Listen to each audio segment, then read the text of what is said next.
Check. Hello.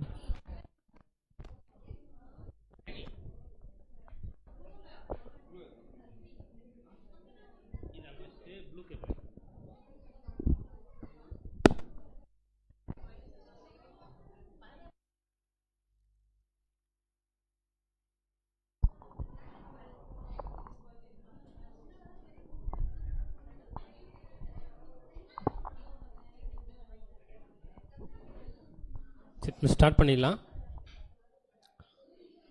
எல்லோரும் வந்து அநேக கண்டென்ட்ஸ் படிச்சுட்டு இருக்கோம்.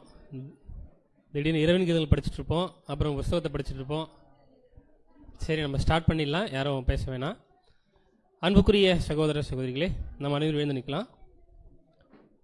கிறிஸ்துவுக்குள் மிகவும் அன்பான சகோதர சகோதரிகளே, நம்ம இந்த ஒரு நாள் கூடுகையினுடைய 2வது பகுதிக்குள்ளே நம்ம கடந்து போகலாம். இந்த ஒரு கூடுகைக்கு ஆரம்பமாக கூட நம்முடைய அன்பு சகோதரர் லூக்கா அவர்கள் ஜெபிக்கும்படி அன்போடு கேட்டுக்கொள்கிறேன். நாம் அனைவரும் ஜெபம் செய்வோம். அன்பின் பரலோக தகப்பனே, இன்றைய நாளிலும் கூட சகோதர சகோதரர்களாக கூட்டி சேர்த்து உம்முடைய சத்திய காரியங்களை தியானிக்கத்தக்கதாகவும் கேட்கத்தக்கதாகவும் நீ செய்திட்ட மேலான கிருபிக்காக எண்ணில் அடங்காத சுதி சுத்திரங்களையும் எண்ணில் அடங்காத நன்றி மன்றாட்டுகளையும் இந்த நேரத்தில் ஏறெடுத்துக் கொள்கிறோம். அப்பா, இது அப்படியாகவே முதல் பாடமாக பரிசுத்தவான்களுடைய மரணம் என்ற தலைப்பிலும் கூட ஆவிக்குரிய ஆகாரத்தை தந்திட்ட மேலான கிருபிக்காக நன்றிகளை எடுத்துக்கொள்கிறோம்.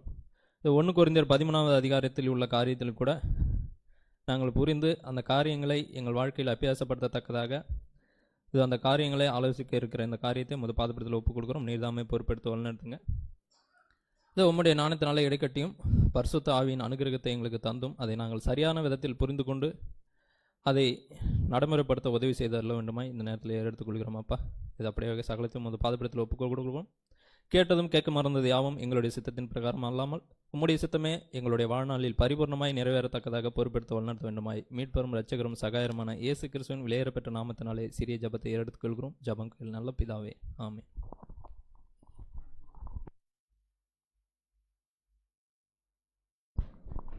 நாம் அனைவரும் அமரலாம்.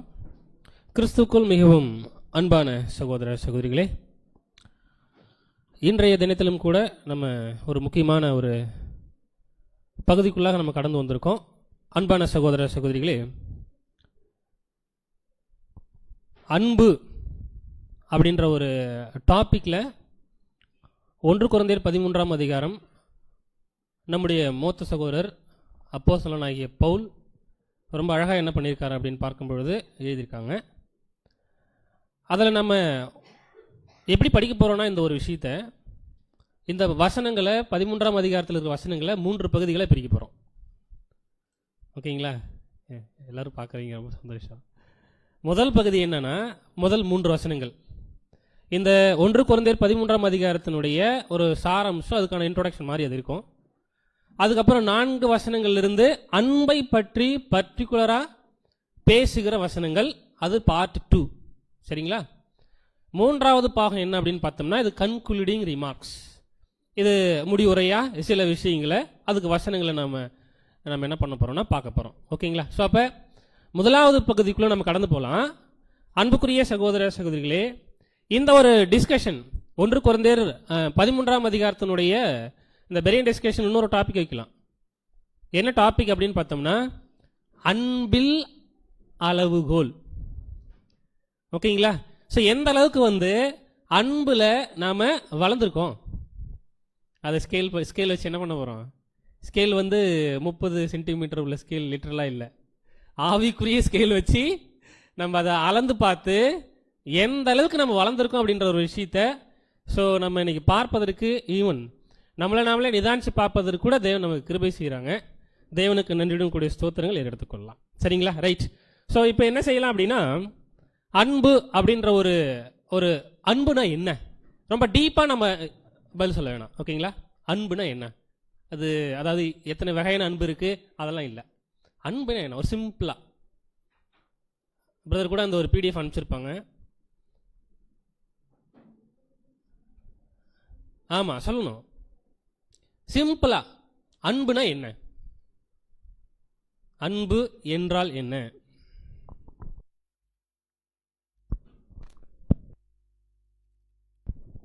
பிதாவாகிய தேவனுக்கு மகிமை உண்டாவதாக. அன்புன்ற கேரக்டர் வந்து எப்படின்னா அது வந்து இதான் அன்பு அப்படின்ற விஷயத்த வந்து சொல்ல முடியாது. பிகாஸ் அது வந்து ஒரு கேரக்டர். அதுவும் இல்லாம அந்த கேரக்டர் வந்து எப்படி நம்மளால வந்து இடுகிற கைத்தாளம் போலவும் இருப்பேன். Thank you sister. ஸோ இந்த முதலாவது வசனத்தில் சில கேள்விகள் இருக்கு. அந்த கேள்விகளை கேட்கும் பொழுது அதுக்கான பதிலை கரெக்டாக என்ன பண்ண சொல்லுங்க. ஏன்னா நமக்கு நிறைய வசனங்கள் இருக்கு. நம்ம கண்டிப்பாக இது ஃபுல்லாக நம்ம மெடிடேட் பண்ணோம்னா இன்னைக்கு ஒரு நாள் கூட பத்தாது. ஓகேங்களா? ஸோ அதனால் அதுக்கான பதிலை சுருக்கமாக ரொம்ப அழகாக சொல்லலாம். சரிங்களா? சரி, ரைட். முதல் கேள்வி, கேள்வி நம்பர் 1.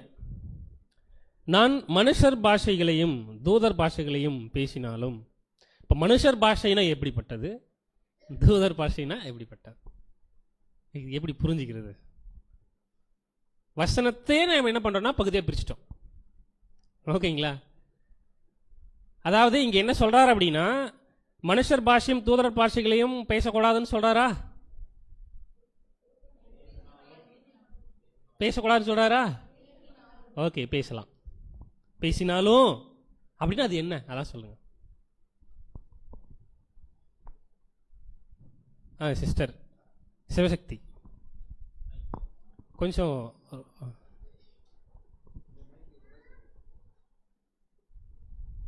மைக் பாஸ் பண்ணுறது கொஞ்சம் வேகமாக பாஸ் பண்ணுங்க.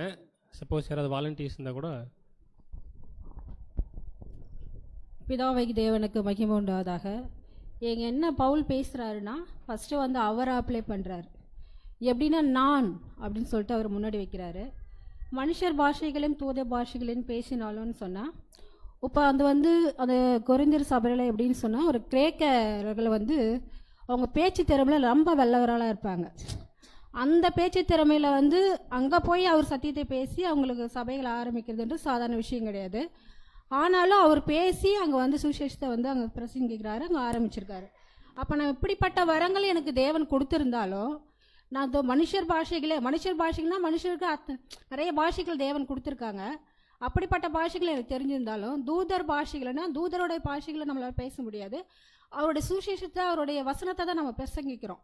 அப்படிப்பட்ட வசனங்களே வார்த்தைகளே நம்மளுக்கு பேசினாலும், எனக்கு இப்படிப்பட்ட வரங்கள் கொடுத்துருந்தா கூட எனக்கு அன்பு ஒன்று இல்லைன்னா ஒன்றுமே இல்லை அப்படின்னு பவுலே அங்கே வந்து நான் அப்படின்ட்டு அங்கே பேசியிருக்காரு.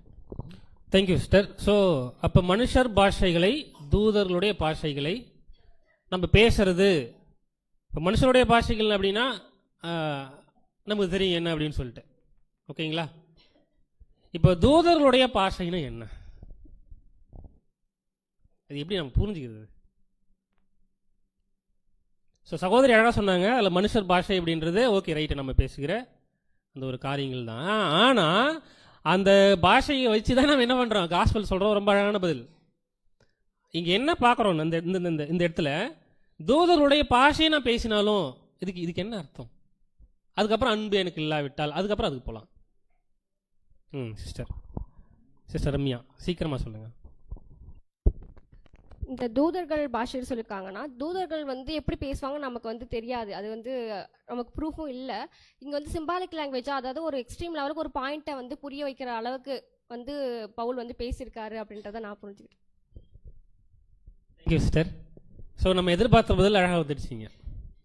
என்ன அப்படின்னா, தேவனுடைய, அதாவது இப்போ மனிதர்களுடைய பாஷை தான் பூமியில். தூதர்களுடைய பாஷை, அப்போ தூதர்கள் எங்கே பேசுவாங்க? அப்போ பரலோகத்தினுடைய பாஷை சிம்பிளாக சொல்லணும்னா அப்படின்னா ஸ்பிரிச்சுவலான ஸ்பிரிச்சுவலான அது ஒரு பாஷைனா ரொம்ப அழகாக சொல்கிறாரு பவுலுக்கு. வேத வசனங்களை ஆவிக்குரியவைகளோடு சம்பந்தப்படுத்தி பார்க்கக்கூடிய ஒரு விஷயம் தெரியும். அதை நான் பேசினாலும் சகோதரி ரொம்ப அழகாக சொன்னாங்க. நம்ம இந்த கேள்வி விட்டு அடுத்த கேள்விக்கு போகலாம். சரிங்களா? அடுத்து, அன்பு எனக்கு இல்லைனா, அது ஓகே தெரியும், சத்தமிடுகிற வெண்கலம் போலவும் ஓசையிடுகிற கைத்தாளம் போலவும் நான் இருப்பேன். அன்பு இல்லைனா சத்தமிடுகிற வெண்கலம் போலவும் ஓசையிடுகிற கைத்தாளம் போலவும் இருப்பேன். ஸோ இது கொஞ்சம் விலக்கி சொல்லுங்கள் சிஸ்டர் தீர்த்தம்மாள். கொஞ்சம் வேகமாக பாஸ் பண்ணுங்களேன்.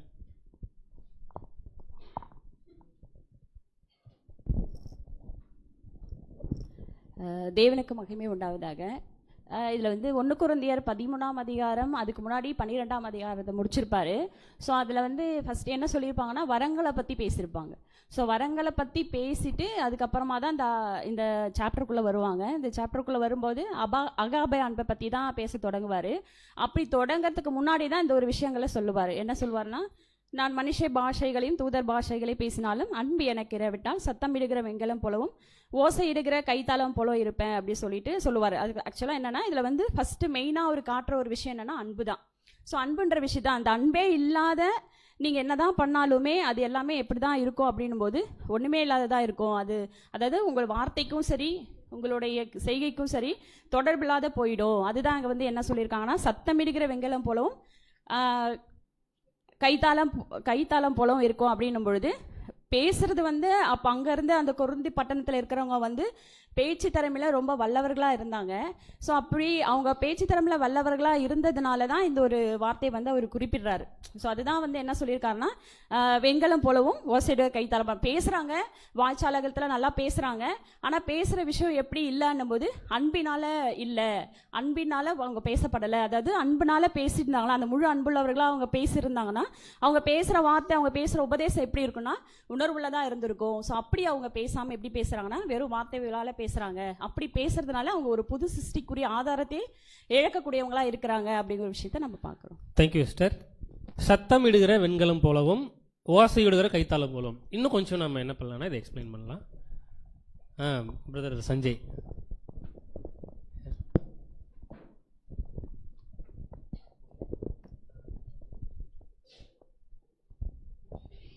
கர்த்தருக்கு ஸ்தோத்திரம். சத்த இடுகிற வெண்கலம் கைத்தாளம் இருக்கிற ஓசை என்னன்னா, அந்த ஃபங்க்ஷன்லலாம் என்ன பண்ணால் இந்த கைத்தாளம் ஓசை வந்து வாசிப்பாங்க. அப்போ வாசிக்கிறவங்களுக்கு எந்த ஒரு பிரயோஜனமும் கிடையாது. ஆனால் அந்த இசையை கேட்குறவங்களுக்கு வந்து ஒரு மகிழ்ச்சியை தரும், அவங்க வந்து கொண்டாடுவாங்க. அந்த மாதிரி அந்த அந்த ஓசையெல்லாம் விட்டுட்டு கடைசியாக வந்து அதை வந்து அந்த பையிலே போட்டு மடித்து அதை உரமாக வச்சுருவாங்க. அப்போ அந்த மாதிரி தான் வந்து நாம் வந்து அந்த சத்தியத்தை கொடுக்குறப்ப வந்து மற்றவங்களுக்கு பிரயோஜனம் உள்ளதாக இருக்கும்.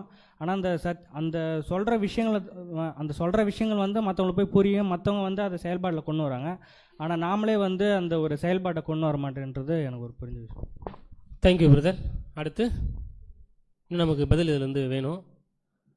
சிஸ்டர் புவனா.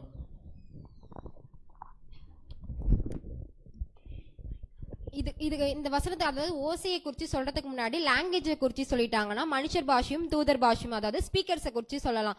ஸ்பீக்கர்ஸ் பர்டிகுலரா எடுத்துக்காம சத்தியம் பேசுறவங்க, சத்தியத்தை குறித்து நாலேஜ் இருக்கவங்க எல்லாருமே எடுத்துக்கலாம். சத்தியத்தை ஒரு விஷயத்துல இருந்து இன்னொரு விஷயத்தை கன்வெர்ட் பண்ணி சொல்றவங்க எல்லாருமே எடுத்துக்கலாம்.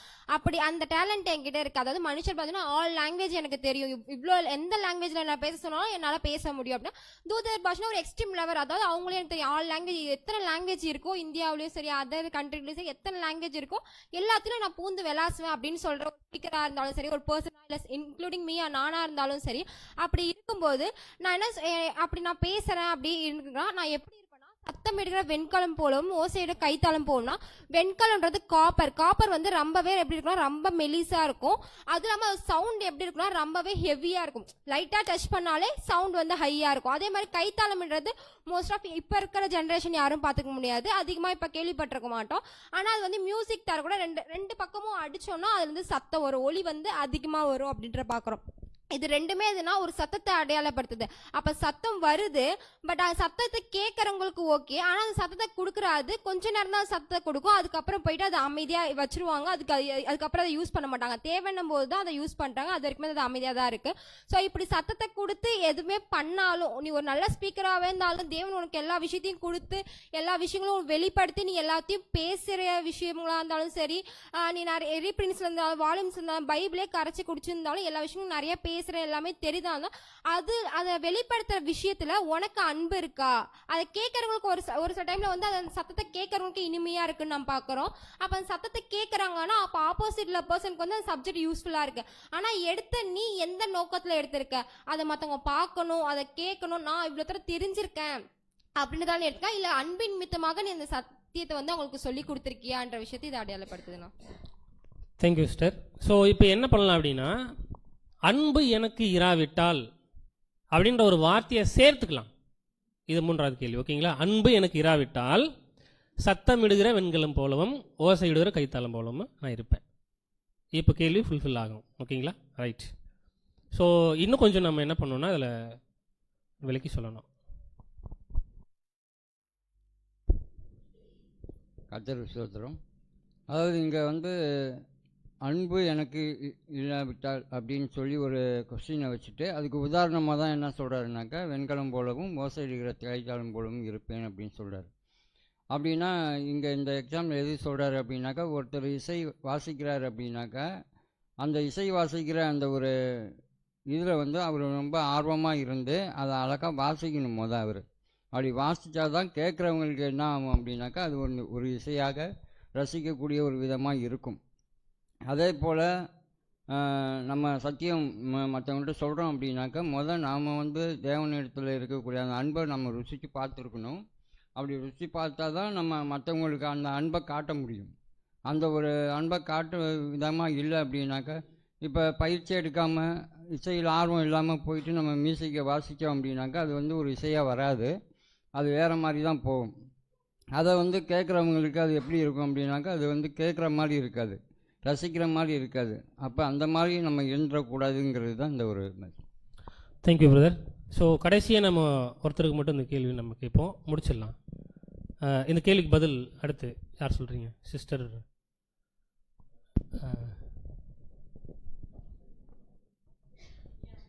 பிரியா சிஸ்டர், தெரியல யார். ஓகே.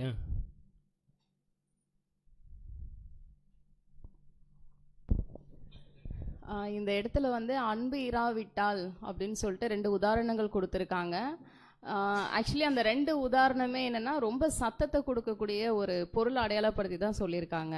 இப்போ இந்த இடத்துல அன்பு இராவிட்டால் நாமளும் அந்த சத்தம் மாதிரி தான் இருப்போம், வெறும் சவுண்டு மட்டும் தான் நம்மக்கிட்ட இருக்குன்னு ஏன் சொல்லியிருக்காங்கன்னா, அந்த அன்புன்ற ஒரு விஷயம் வெளிப்படையாக தெரியறது, அதுக்குள்ளே நிறைய இருக்கணும். அதாவது நம்மளுடைய இருதயத்தில் நிறைய இருக்கணும். அந்த அன்புக்குட்பட்டு நிறைய குணலட்சணங்கள், நிறைய பொருட்கள் இருக்குது. அது நம்ம இருதயத்தில் இருந்து நம்ம வெளிப்படுத்துகிற கிரியைகள் எதுவாக இருந்தாலும் அது மற்றவங்களுக்கு பிரயோஜனமாக இருக்கும் அப்படின்னு சொல்லப்பட்டிருக்கு. அப்படி ஒருவேளை நம்மக்கிட்ட உள்ள எதுவும் இல்லை அப்படின்னா இந்த 2 பொருட்கள் மாதிரி தான் இருக்குன்னு ஏன் உதாரணம் சொல்கிறாங்கன்னா, இப்போ எந்த பொருள் எடுத்தாலுமே அது வெண்கலமாக இருக்கட்டும் இல்லை எந்த மெட்டல் எடுத்தாலும் ரொம்ப சவுண்டு வரும், லைட்டாக தட்டினாவே சவுண்டு வரும்.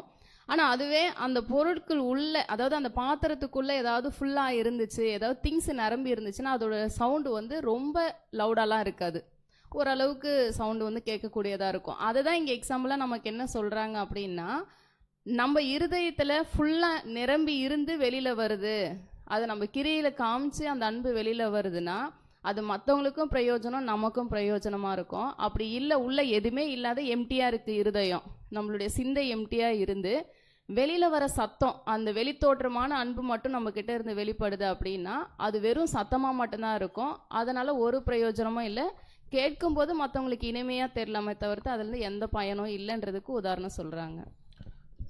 Thank you sister.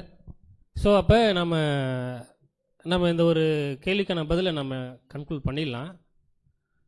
ஒரு ஹம்பிள் ரிக்வெஸ்ட்டு உங்கள் எல்லார்கிட்ட இருந்து, பதில் கொஞ்சம் சுருக்கமாகவும் அதே நேரத்தில் ஆனால் பதில் எலாபரேட்டாக இருக்கலாம். ஓகேங்களா? பட் குறுகிய நேரத்தில் சொல்லும்படி கேட்டுக்கொள்கிறோம், நமக்கு டைம் கொஞ்சம் தான் இருக்குது.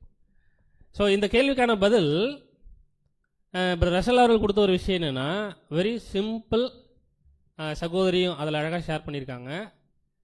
நம்ம சொல்கிற வார்த்தைகளுக்கு அதற்கு முதல்ல நம்ம கீழ்படுகிறோமா, அதான் இங்கே கொடுத்துருப்பாங்க. நம்முடைய வார்த்தைகளுக்கும் நம்முடைய செய்கைகளுக்கும் தொடர்பே இல்லாத போய்விடும். ஸோ அப்படின்னா என்ன அர்த்தம் அப்படின்னு பார்க்கும்பொழுது, ஒரு பொருள் மாதிரி நம்ம நல்லா பேசுவோம், எல்லாமே பண்ணுவோம், அன்பே இல்லை அப்படின்னா, ஆக்சுவலி நல்லா பேசலாம், ஆனால் அது ஒரு அன்பு இல்லை அப்படின்னா, இப்போ பேசுறதுன்னு எடுத்துக்கிட்டோம்னா நிறைய, அதாவது இதுதான் பண்ணணும், அப்படி பண்ணணும், இப்படி பண்ணணும், இப்படி பண்ணக்கூடாது, நிறைய பேசலாம், பட் அதை செய்யணும் இல்லை இல்லைங்களா? அதான் அப்போ நம்ம சொல்கிறதுக்கு முன்னாடி நம்ம செஞ்சு காமிச்சிட்டு பேசுகிறது நல்லது. ஒருவேளை அதை செஞ்சு காமிக்காத பேசுகிறோம்னா we are just ஆப்ஜெக்ட்ஸ், அவ்வளோதான் இல்லைங்களா? அது ஓசையில் இருக்கிற கைத்தாளம், அதுக்கப்புறம் சத்தமிடுற வெண்கலம். ஸோ ஃபர்ஸ்ட் வேர்ஸ் முடிஞ்சிடுச்சு. வாசிக்கலாம் 2வது வசனம். இரண்டாவது வசனம், நான் தீர்க்க தரிசன வரத்தை உடையவனாயிருந்து சகல ரகசியங்களையும் சகல அறிவையும் அறிந்தாலும் மலைகளை பெயர்க்கத்தக்கதாக சகல விசுவாசனம் உள்ளவனாயிருந்தாலும் அன்பு எனக்கு இராவிட்டால் நான் ஒன்றுமில்லை. Okay sister, thank you sister. So இந்த வசனம் ரொம்ப ஈஸியான பதில். நம்ம இதில் இருந்து என்ன பண்ணலாம், பிக் பண்ணி எடுக்கலாம். நான் தீர்க்க தரிசன வரத்தை உடையவனாயிருந்து சகல ரகசியங்களையும் சகல அறிவையும் அறிந்திருந்தாலும், ஓகேங்களா? ஸோ இப்போ நான் நிறைய அறிவு அறிந்திருந்தாலும், சகல தீர்க்க தரிசனங்களை நான் தெரிஞ்சிட்டு இருந்தாலும், இதை பர்டிகுலராக யாருக்கு அவர் வந்து இது பேசுகிறாரு? கொரிந்தி சபைக்கு பேசுகிறாரு. ஓகேங்களா?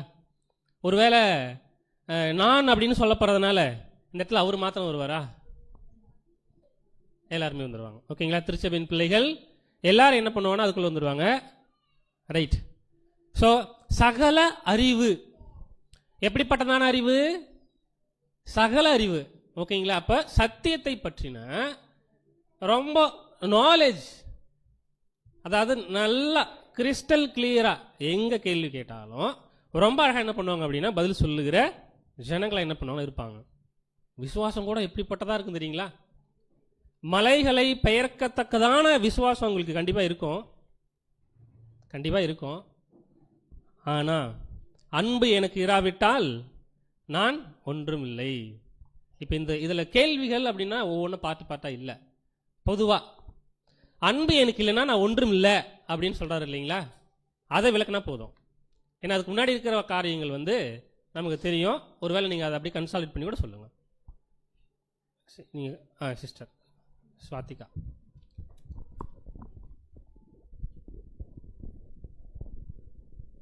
தேவனோட நாமம் மகிமைப்படுவதாக. ஸோ இங்கே என்ன சொல்லியிருப்பாங்கன்னு பார்த்தீங்கன்னா, நான் தீர்க்க தரிசன வரத்தை உடையவனாக இருந்தாலும், தீர்க்க தரிசனம்னு நமக்கு தெரியும், ப்ராஃபஸி. இதுக்கும் தேவன் நமக்கு என்ன பண்ணியிருக்காருன்னு பார்த்தீங்கன்னா, யாருக்குமே கிடைக்காத ஒரு அற்புதமான ஒவ்வொரு ப்ராப்பஸியுமே நமக்கு வந்து கொடுத்துருக்காரு. ஸோ அப்போ அந்த மாதிரி நம்ம அந்த தீர்க்க தரிசனம் அந்த வரத்தையே எங்கிட்ட இருந்திருந்தாலோ சகல ரகசியங்களையும், ஏன்னா அவருடைய எல்லா பாயிண்ட் ஆஃப் வியூ சத்தியத்தையும் நமக்கு இப்போ வந்து போதிச்சுட்டு இருக்காருங்க இல்லையா? ஸோ அப்போ அந்த ஒரு சத்தியத்தை நான் பெற்று இருந்தா கூட சகல அறிவையும் அறிந்திருந்தாலும் மலைகளை பெயர்க்கத்தக்கனா நமக்கு தெரியும் இவ்வளோ இந்த விசுவாசம் இதை விடவும் நம்ம மகா ஃபேஸ் நம்ம வந்து ஒரு விசுவாசம் வச்சிருப்போம். அப்போ அந்த விசுவாசமே என்கிட்ட இருந்தா கூட அன்பு எனக்கு இது எல்லாத்தையும் எனக்கு தெரியும், இதெல்லாம் ஓகே நான் அக்செப்ட் பண்ணிக்கிறேன் அப்படின்ட்டு இருந்தா கூட என்கிட்ட வந்து அந்த அன்பினுடைய கேரக்டர் இல்லை அப்படின்ட்டு இருந்ததுன்னா இது எதெல்லாம் நான் தெரிஞ்சிருந்தாலும் அதுக்கு நான் என்ன பண்ணுறேன், ஒரு யூஸ்ஃபுல்லான பாத்திரமாவே நம்மளால இருக்க முடியாதுல்ல. ஸோ அப்போ அதை தான் சொல்றாங்க, என்கிட்ட நிறைய ப்ராஃபஸி தெரிஞ்சிருந்தாலும் சரி, இல்லை வந்து அறிவு வச்சிருந்தாலும் சரி, நான் எவ்வளவோ பெருசு விசுவாசமா இருந்தாலும் சரி, ஆனா பவுல் வந்து சொல்லியிருக்காரு தான் இது எல்லாமே இம்பார்ட்டன்ட் தான். ஆனா வந்து இதுல ரொம்ப முக்கியமானது என்ன அப்படின்ட்டு பார்த்தீங்கன்னா அந்த அன்பையும் நீங்க இன்க்ளூட் பண்ணிக்கோங்க. அந்த அன்போட இது மூணுமே உங்களுக்கு இருந்தா மட்டும்தான் என்ன பண்ணணும்னு பார்த்தீங்கன்னா நீங்க கத்துக்கின அறிவா இருந்தாலும் நாலேஜா இருந்தாலும் எல்லாமே என்ன ஆகும்னு பார்த்தீங்கன்னா அது யூஸ்ஃபுல்லா ஆகும். உங்களுக்கு மட்டும் இல்லாம சகோதர சகோதரிகளுக்கும் யூஸ்ஃபுல்லா இருக்கும் அப்படின்னு சொல்லுவாங்க. ஸோ அந்த பேராகிராஃப்லேயே சொல்லியிருப்பாங்க, நீ வந்து பூஜ்ஜியமா இருப்ப. நாம வந்து பூஜ்ஜியம்ன்றது தேவனுக்கு தெரியும், நாம வந்து பூஜ்ஜியமா இருக்கிறோம் இல்லையா? ஸோ அப்போ அது என்னன்னு பார்த்தீங்கன்னா அது எந்த அளவுக்கு ஒர்க் ஆகுது அப்படின்ட்டு பார்க்கும் போது அது நம்ம வந்து அதுக்கு முன்னாடி அந்த பூஜ்ஜியத்துக்கு முன்னாடி ஒரு நம்பர் போடுறோம் இல்லையா? அப்பதான் வந்து அது வேல்யூவா இருக்கும். அப்போ அது போல தான் என்னன்னு பார்த்தீங்கன்னா நம்ம எந்த அளவு நம்ம அன்பை காட்டுறோமோ அதன் மூலயமா தான் நம்ம என்ன கரெக்டாக இருக்கிறோமா இல்லையான்றதை நம்மளுக்கு தெரியப்படுத்துது அப்படின்ட்டு சொல்கிறேன். Thank you sister. ஸோ அப்போ தீர்க்க தரிசன வரத்தை உடையவனாக இருக்கலாம் அப்படின்னு நம்ம பார்க்குறோம். சகல ரகசியங்களை, அது மட்டும் இல்லை சகல அறிவை அறிந்திருக்கலாம். ஓகேங்களா? இதெல்லாம் வந்து இருக்கலாம் கண்டிப்பாக. எப்பேற்பட்ட விசுவாசம், அதாவது மலையை பெயர்க்கத்தக்கதான விசுவாசம் கூட இருக்கலாம். ஆனால் அன்பு இல்லை அப்படின்னா ஒன்றுமில்லை. அந்த ஒன்றுமில்லை அப்படின்ற ஒரு வார்த்தையை இன்னும் ஒருத்தர் நீங்கள் கிளியராக எக்ஸ்பிளைன் பண்ணுங்க. பேசாதவங்க தயவு செஞ்சு கொஞ்சம் கையங்களை உயர்த்தும்படி உங்களை அன்பாய் கேட்டுக்கொள்கிறேன், வேண்டிக் கொள்கிறேன்.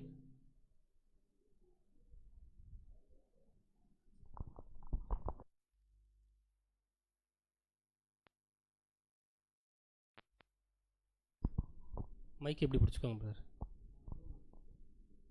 கேபிள் எப்படி பிடிச்சிக்கோங்க.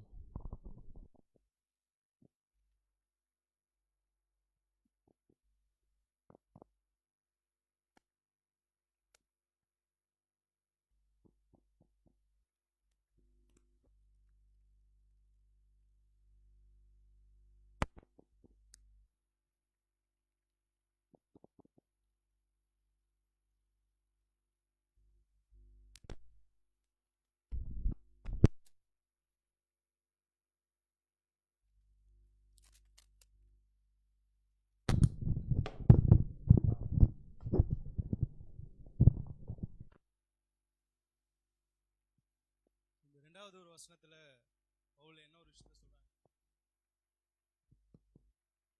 பிரதர் நீங்கள் அந்த மைக்கை வாங்கிக்கோங்க பிரதர். சிஸ்டர்ஸ் கிட்ட இருந்து வாங்கிக்கோங்க.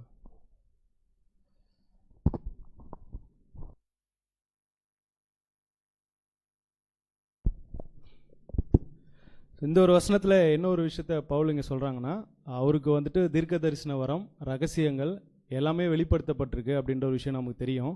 ஸோ அதுபோல் மலைகளை பேர்க்கத்தக்கதான ஒரு விசுவாசமும் அவருக்குள்ளே இருந்துச்சு. ஏன்னா அந்த ஒரு முதல் விஷன்லேயே என்ன பண்ணிட்டாருன்னா, ஆண்டவராக இயேசு கிறிஸ்து அவருக்கு தரிசனத்தில் பேசும்போது கூட உடனே நான் என்ன செய்ய நீங்கள் சித்தமாக இருக்கீங்க ஆண்டவரே அப்படின்னு. அப்போ அந்தளவுக்கு தேவனுடைய காரியங்களை, விருப்பங்களை எல்லாவற்றையும் தெரிஞ்சிருக்காரு பவுல்.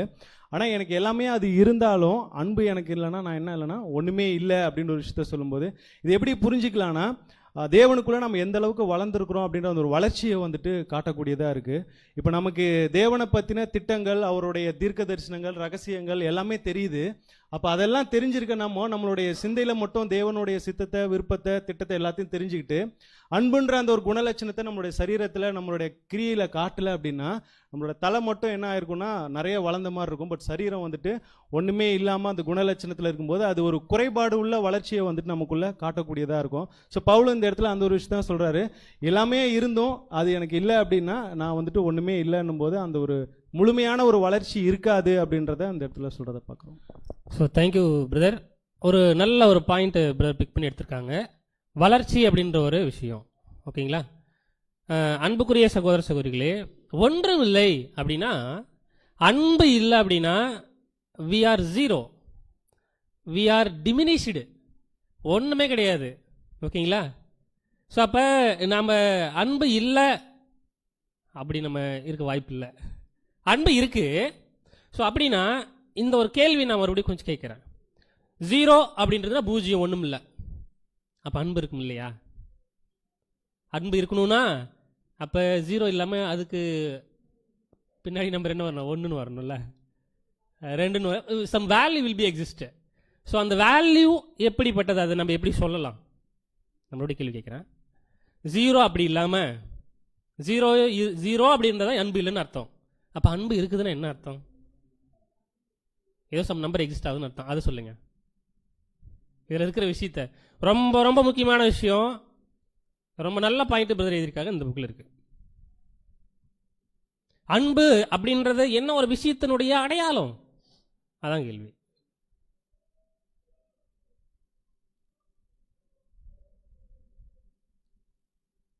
பேஜ் நம்பர் 4ல் செகண்ட் காலமில் லாஸ்டில் இருக்கும். ஏன் இந்த இடத்துல அதை கோட் பண்ணியிருப்பாங்கன்னா, ஜீரோ அப்படின்றது nothing, but some value exist ஆகுதுன்னா அன்பு இருக்கணும். அப்படி அன்பு இருக்கணும்னா அது எதுக்கான அடையாளம் அப்படின்னு கேட்குறேன். புது சிருஷ்டி, சூப்பரான பாயிண்ட் இல்லைங்களா? ஸோ அப்போ ஆவியினால ஜெனிப்பிக்கப்படுதல் அப்படின்ற ஒரு விஷயத்தினுடைய அடையாளமே என்ன அப்படின்னு பார்த்தோம்னா அன்பு காமிக்கிறது. எப்பேற்பட்ட பாயிண்ட் பாருங்களேன். இதை ஃபஸ்ட் டைம் படிக்கிறப்போ ரொம்ப ஸோ அன்பான சகோதர சகோதரிகளை நல்லா நம்ம புரிஞ்சுக்கலாம். நம்ம நத்திங் தான், ஒன்றுமில்லை தான். ஆனால் என்ன இருக்கணும் அப்படின்னு பார்க்கும்பொழுது வேல்யூ எக்ஸிஸ்ட் ஆகணும், அதான் முக்கியம். ஓகேங்களா? ஸோ வேல்யூ எக்ஸிஸ்ட் ஆகணும்னா 1 2 3 இட் ஷுட் அப் டு 100க்குள்ளே போயிட்டா தான் என்ன அர்த்தம், நம்ம பாடத்தில் பார்த்த மாதிரி ரெண்டாவது அந்த திரை பார்க்குறோம். ஓகேங்களா? ரைட். இப்போ அடுத்த வசனத்தை படிக்கலாம். 3வது வசனம்.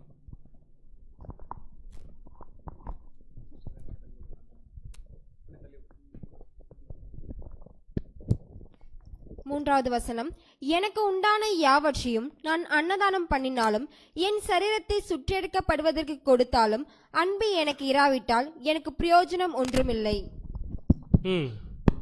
எனக்கு உண்டான யாவற்றையும் நான் அன்னதானம் பண்ணினாலும் என் சரீரத்தை சுட்டெரிக்கப்படுவதற்கு ஒப்பு கொடுத்தாலும். ஸோ அப்போ இதில் 2 பாயிண்ட்டை சொல்கிறாங்கல்ல. ஓகேங்களா? 2 பாயிண்ட்டையும் நம்ம என்ன பண்ணலாம் அப்படின்னா பேசலாம். ஏன்னா அடுத்த பாட்டு வந்து நம்ம கொஞ்சம் முக்கியமான பாட்டு அதுதான், அதுக்குள்ளே போகணும். அதனால் 2 கேள்வியை நம்ம ஒரு கேள்வியை நம்ம ஜிப் பண்ணிடலாம். சொல்லுங்கள், கரங்களை உயர்த்தலாம். சிஸ்டர் ரம்யா.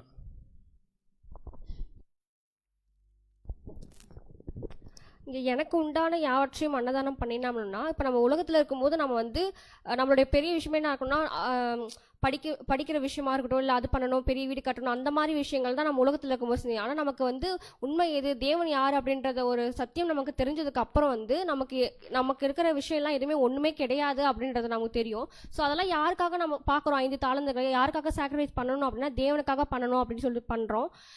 அந்த மாதிரி பண்ணும்போது கூட இப்போ எக்ஸாம்பிளுக்கு அனனியா சாப்பிட்டல் பார்த்தீங்கன்னா, அந்த தேவனுக்காக வந்து பண்ணணும் அப்படின்னு சொல்லிட்டு எல்லாருமே அந்த பண்ணபாலாம் வந்து முழுமையாக எடுத்து போய் வச்சிடுறாங்க. நம்ம பண்ணணுன்ற எண்ணம் நமக்குள்ளே வந்தும் அதை என்ன பண்ணுறாங்கன்னா அவங்க என்ன மறைச்சி வச்சிடறாங்க, காணியாச்சுன்னு பார்க்குறோம். ஸோ அதனால் அவங்களுக்கு என்ன ஆச்சுன்னா மரணம் வந்துச்சு.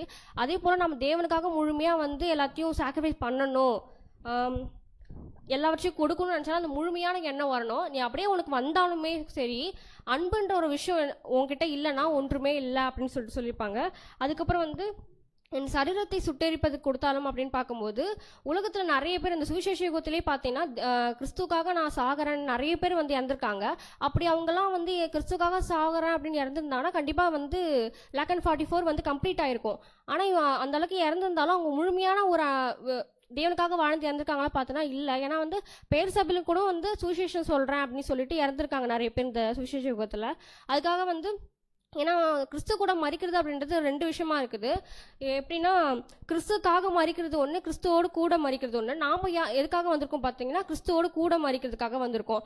அப்போ பார்க்கும்போது இப்போ நீ உன்னோட சரீரத்தே சரி, என்னை வந்து நான் வந்து தேவனுக்காக வாழறேன், என்னோட உயிர் போனால் கூட வந்து கிறிஸ்துக்காக தான் போகணும், தேவனுக்காக தான் போகணும், எந்த அளவுக்கு சீலாக ஓடி நீ இறந்தாலுமே சரி, அன்புன்ற ஒரு விஷயம் இல்லைன்னா உன்கிட்ட ஒன்றுமே இல்லாத தேவன் வந்து நீ இதுக்கு முன்னாடி படித்த 3 வசனத்துலேயும் இருக்கிற விஷயங்கள்லாம் நீ செஞ்சுட்டப்பா, உங்ககிட்ட வந்து அன்பு மட்டும்தானே இல்லை, இதெல்லாம் போதும் அப்படின்னு கண்டிப்பாக சொல்லவே மாட்டார். மீதி இருக்கிற விஷயங்களும் நமக்கு தேவை, ஆனால் அதை விட காட்டிலும் வந்து அன்பு தான் ரொம்ப வந்து உயர்வாக பார்க்குறாரு. ஸோ அந்த விஷயங்கள் கண்டிப்பாக அன்புன்ற ஒரு விஷயம் நம்மக்கிட்ட இருந்துச்சுன்னா மீதி இருக்கிற விஷயங்கள் எல்லாமே கண்டிப்பாக தேவன் நமக்கு தானாகவே கொடுப்பாரு அப்படின்றது என்னோட புரிஞ்சு. Thank you sister. ஸோ அப்போ எனக்கு உண்டான எல்லாவற்றையும் நான் அன்னதானம் பண்ணாலும் என்கிட்ட நிறைய இருக்குது. ஸோ எல்லாவற்றையும் என்ன பண்ணலான்னா புவர் அவங்களை என்ன பண்ணலாம் கொடுக்கலாம். ஸோ இங்கிலீஷில் புவர்னு அவங்க வார்த்தை பயன்படுத்தப்பட்டிருக்கும். ஆனால் என் சரீரத்தை சுட்டெரிப்பதற்கு நான் கொடுத்தாலும் அந்த பாயிண்ட் கொஞ்சம் நல்லா பேசணும் கொஞ்சம் ப்ளீஸ். அது ஏன் இந்த இடத்துல இந்த பாயிண்ட் இம்ப்ரெஸ் பண்ணியிருக்காங்க, அதாவது 2வது வசனத்துடைய தொடர்ச்சியாக தான் 3வது வசனம் இருக்குது. இது அன்பை இன்னொரு கோணத்தில் பேசுகிறாங்க, வேறு ஒன்றும் இல்லை. ஓகேங்களா, இன்னொரு கோணத்தில் பேசுகிறாங்க.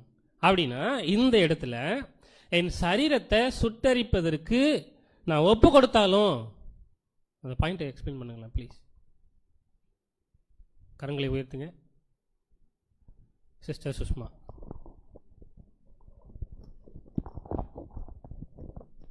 தேவனுடைய நாம மகிமைப்படுவதாக. இதில் என்ன சொல்கிறாங்கன்னா, அந்த சரீரத்தை சுட்டரிக்கப்படுவதாக, அது வந்து சுய கட்டுப்பாடு, பலியின் ஜீவியம், அதே போல் விசுவாசத்தில் நம்ம உறுதி, இந்த போன்ற குணலட்சத்தில் நம்ம வளர்ச்சி அடைந்தாதான் வந்து, அது வளர்ச்சி அடையாமல் வந்து அன்பில் வளர்ச்சி அடையும் நம்ம சொல்லிக்க முடியாது. அந்த குணலட்சம் நம்ம அன்புன்ற குணலட்சம் பெற்றால் மட்டும்தான் இதில் வளர்ச்சி அடைய முடியும்னு சொல்கிறாங்க. அதே போல் என்ன சொல்கிறாங்கன்னா, நம்ம மற்றவங்களுக்கு என்னதான் உதவி செய்யறதுக்காக, சத்தியத்துக்காகவும் சரி சகோதரருக்காகவும் எந்த உதவி செய்ய நம்மளுக்கு மனசு வந்தாலும் அதை வந்து நம்ம பெருமையின்றி செய்யணும். அப்போ தான் வந்து நம்ம பலியின் ஜீவியம் நம்ம பெருமையின்றி செய்யினா மட்டும்தான் தேவன் நம்மளுக்கு அந்த பலியின் ஜீவியத்தை அங்கீகரிப்பாருன்னு சொல்கிறாங்க. Thank you sister. ஸோ அப்போ பலியின் ஜீவியம் அப்படின்ற ஒரு விஷயம் ரைட். இங்கே ஒரு வேளை இன்னைக்கு அண்ணன் கூட சப்ஜெக்டில் எடுத்தார் பாருங்களேன், ரத்த சாட்சியம் வரிக்கிறது யாராவது வந்து ஷூட் பண்ணால் திடீர்னு சாகிறதுக்கெல்லாம் வாய்ப்பு இருந்துச்சுன்னா என்ன பண்ணலாம், செத்துடலாம். ஆனாலும் அன்பு காமிக்காதால என்ன பண்ண முடியாது, பரலோகம் போக முடியாது. ஓகேங்களா. ஸோ இந்த இடத்துல என்ன பாயிண்ட் அப்படின்னா, அல்டிமேட் சாக்ரிஃபைஸ்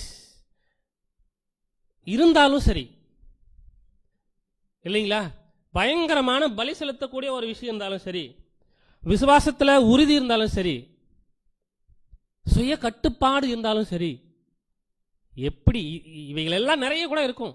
நிறைய என்ன பண்ணலாம், சாக்ரிஃபைஸ் பண்ணலாம், நிறைய சாக்ரிஃபைஸ் பண்ணலாம், தன்னுடைய வாழ்க்கையை சாக்ரிஃபைஸ் பண்ணலாம். ஆனால் அன்பு இல்லைன்னா வச்சுக்கோங்களேன், கண்டிப்பாக சாக்ரிஃபைஸ் பண்ணுறதெல்லாம் என்ன ஆகிடும்,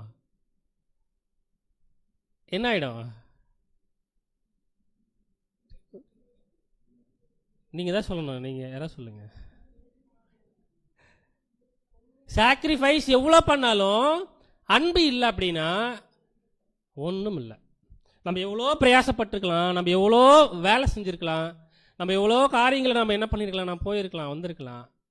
ஆனால் அன்பு இல்லை அப்படின்னா ஸோ வேஸ்ட். ஸோ அதனால் என்ன பண்ணோம், அன்புக்குரிய சகோதர சகோதரிகளே, நம்ம ரொம்ப கூர்ந்து கவனிக்கக்கூடிய அன்பு ஜனங்களாக இருக்கும். ஸோ அப்போ 3 வசனங்களில் நம்ம என்ன பார்த்துருக்கோம் அப்படின்னா, அன்புனா என்ன, அது எப்படிப்பட்டதா அது இருக்குது, அது எதற்கெல்லாம் அது கம்பேர் பண்ணி சொல்லியிருக்காங்க அப்படின்றத என்ன செஞ்சுருக்கோம்னா பார்த்துருக்கோம். ஸோ இப்போ அன்பை நம்ம அளவுகள் வச்சு அளந்துருக்குமா? அன்பை அளவுகள் வச்சு அளந்துருக்குமா? அளக்க முடியாது. Very good. அதாவது the greatest thing in the universe, இது ரொம்ப பிரபஞ்சத்திலே ரொம்ப பெருசு எதுன்னு கேட்டால் அது அன்பு தான். ஸோ அந்த ரீப்ரிண்ட்டில் வந்து ஜஸ்டிஃபிகேஷன் அப்புறம் லவ் பற்றி என்ன பண்ணியிருப்பாருன்னா பேசியிருப்பார். ஸோ அதுக்குள்ளே நம்ம என்ன பண்ண வேணாம், போயிட வேணாம். ஓகேங்களா? ஸோ அன்பான சகோதர சகோதரிகளே, இந்த ஒரு விஷயத்துக்குள்ளே பார்க்கும்பொழுது நம்ம என்ன செய்யலாம்னா, பட் அந்த 0 இல்லாமல் 1 2 3 வரணும் இல்லை?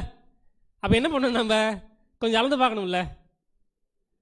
அது நம்மளுடைய வாழ்க்கையினுடைய கடைசி பகுதியில் தான் அது இன்ஃபினிட்டி. ஓகேங்களா? வரையறை இல்லாமல் ஒரு விஷயமா இருக்கும், யூனிவர்சலோட பெருசாக இருக்கும். பட் இப்போ என்ன பண்ணலாம், நம்ம அளந்து பார்க்கலாமா?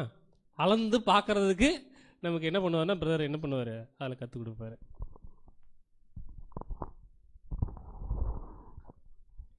ஸோ அன்புக்குரிய சகோதர சகோதரிகளே, ஸோ நம்ம தேவனுடைய கிருபையால் 1 கொரிந்தியர் 13ஆம் அதிகாரத்தினுடைய முக்கியத்துவங்களை கொடுத்து படிச்சுட்டு இருக்கோம்.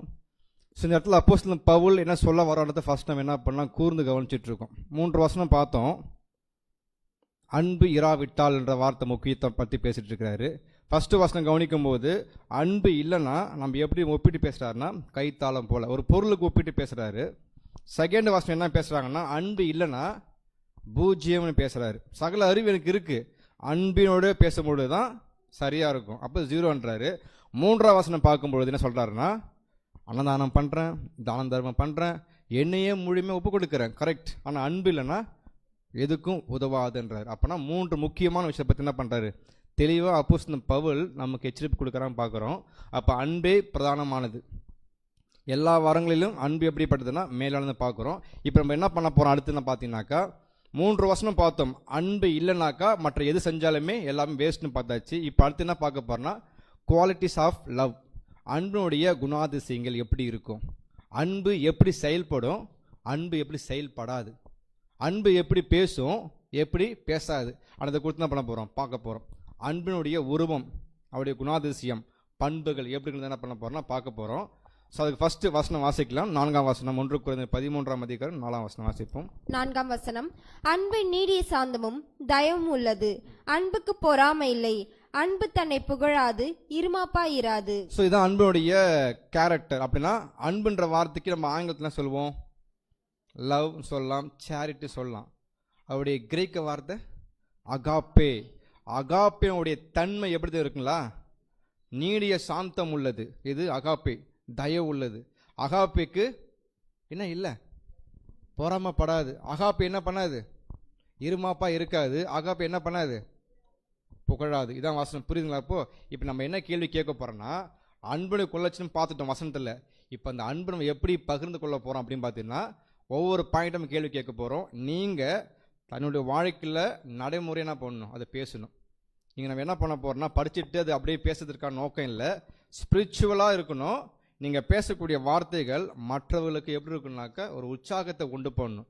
பேசக்கூடிய வார்த்தை என்ன இருக்குங்களா, ஜீவன் இருக்கணும். அப்போ தான் உணர்வு அடைய முடியும் பார்த்தோம். இப்போ ஃபஸ்ட்டு கொஸ்டின் என்ன அப்படின்னு பார்த்தீங்கன்னா, நீடிய சாந்தமும் தயவும் உள்ளது அன்பு, கரெக்டுங்களா? இப்போ நம்முடைய கேள்வி, நீடிய சாந்தம் என்றால் பொறுமை, நீடிய பொறுமை.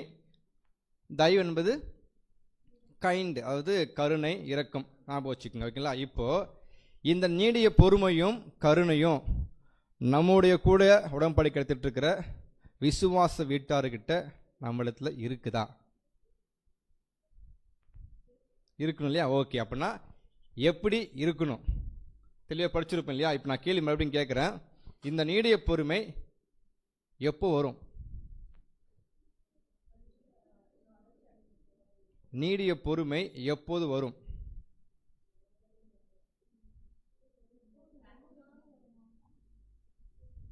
அன்பு வந்து நீடிய பொறுமை உள்ளது, தயவு உள்ளது. அன்புடைய கேரக்டர் இப்போ நம்ம அந்த பக்கம் போல நெகட்டிவாக திங்க் பண்ணுறோம். ஆமாம், இந்த பொறுமை வரணும் என்ன செய்யணும்?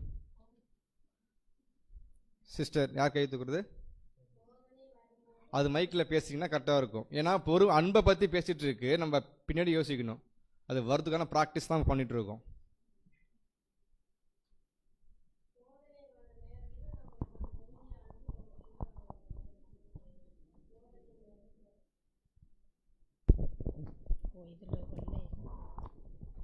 நம்மளுக்கு அதிகமான சோதனைகள் வரும்போது அந்த நீடிய அன்பு நீடிய பொறுமை வந்து நம்மளுக்குள்ள உருவாகக்கூடியதாக இருக்கும். Okay, thank you sister. சுபத்திரவங்கள் மத்தியில் நம்ம பொறுமையை காமிக்கணும் ஆன்சர். அது எப்படி காண்பிக்குது ப்ராக்டிக்கலா? ஒரு சகோதரன் நம்ம சபையில் இருக்கிறாங்க, விசுவாசம் கிட்ட எப்படி காண்பிப்பீங்க அந்த பொறுமையை? நான் தான் ப்ராக்டிக்கலாக கேட்குறேன். தேவநாமம் மகிமைப்படுவதாக. நீடிய பொறுமை முதல்ல அதை யார் காமிச்சாங்கன்றது நம்ம தெரிஞ்சால் தான் நம்ம அவங்ககிட்ட இருந்து கற்றுக்கிட்டு அதை நம்ம செயல்முறைப்படுத்த முடியும். அது முதல்ல பிதாவாகிய தேவன் இருக்கார், அடுத்தது ஆண்டவராகிய இயேசு கிறிஸ்து இருக்கார், அதுக்கப்புறம் சத்தியத்தின் அடிப்படையில் அப்போஸ்தலர்கள் இருக்காங்க. அவங்க அந்த விஷயங்களை எப்படி நடைமுறைப்படுத்துகிறாங்கன்றது நம்ம வசனத்தின் அடிப்படையில் தெரிஞ்சுக்கிட்டத பரிசுத்த ஆவியினுடைய அனுகிரகம் கிடைக்கும் போது அதை நம்ம செயல்முறைப்படுத்துவோம். Okay, thank you brother. வேற ஷேர் பண்ணுறீங்களா?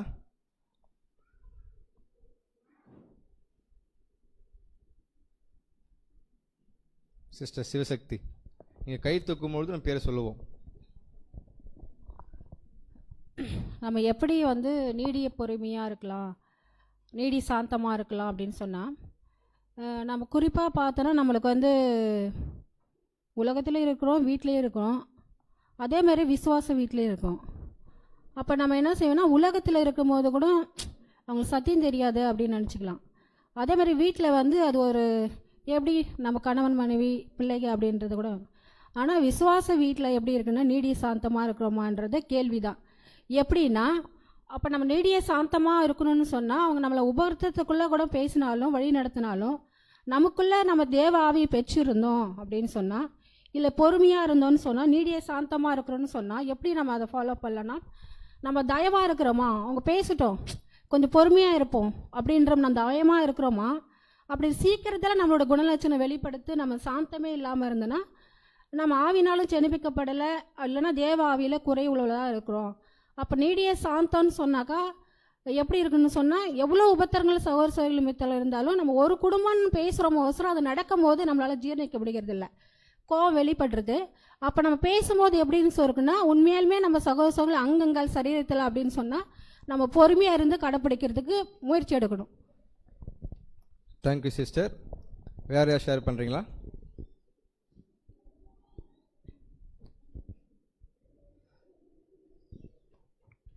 அன்பு நீடிய சாந்தமும் தயவும் உள்ளது தான் வசனம். இப்போ நம்ம கற்றுக்கொள்ள வந்திருக்கிறோம் இல்லைங்களா? அப்படின்னா ஒரு சகோதரன் உங்களுக்கு விரோதமாக ஒரு விஷயம் செய்கிறாரு, அப்போ நீங்கள் எப்படி பொறுமை காமிப்பீங்க? இப்போ கேள்வி புரியுதா? ப்ராக்டிக்கலாக அது காமிக்கும் பட்சத்தில் நம்ம இடத்துல அன்பு இருக்குது. ஒருவேளை காமிக்கலன்னா அன்பு நம்மள்கிட்ட குறைவுபட்டிருக்கலாம். அப்போனா ப்ராக்டிக்கலாக பேசுங்க. உங்களை எதிர்த்து பேசுகிறாங்க, உங்களை மீறி பேசுகிறாங்க, எரிச்சல் உண்டு பண்ணுறாங்க, அப்போ நீடிய சாந்தம் நமக்கு தேவைன்றது அப்போஸ்தலன் பவுல் குறிப்பிடுறாங்க. இது புது சிருஷ்டி ஜீவியத்திற்கு ஆரோக்கியம். அது ப்ராக்டிக்கலாக பண்ணுங்கள், பேசுங்க. இந்த மாதிரி கோவப்படுத்துகிறாங்கன்னா எப்படி காமிப்பீங்க பொறுமை தன்மை? ஒரு நிமிஷம். இப்போ நம்ம வந்து வாழ்க்கையில் நம்மளுக்கு வரக்கூடிய வாழ்க்கையில் வந்து அற்பமான காரியங்கள் வந்தாலும் ஒருத்த வந்து நம்மளை வந்து உதாசீனப்படுத்தினா கூட வெறுத்தா கூட, அப்போ அந்த நேரத்தில் வந்து நம்ம எந்த அளவுக்கு நம்ம வந்து சகிக்கிறோம், பொறுமையாக இருக்கிறோம் அப்படின்றத பொறுத்து தான் நம்ம வந்து எப்படின்னாக்கா அந்த சாந்தம் நீடிய பொறுமையை வந்து நம்ம கற்றுக்கொள்கிறதுக்கு அது உதவியாக இருக்கும். Okay, thank you sister. நான் இன்னும் எதிர்பார்க்குறேன் ப்ராக்டிக்கலாக. அந்த தாக்கம் வரும்போது கட்டாயமாக பொறுமை இழந்துருவோம், கரெக்டா? அப்போ எப்படி அந்த வசனத்தை நீங்கள் அப்ளை பண்ணுவீங்க? Sister Victoria.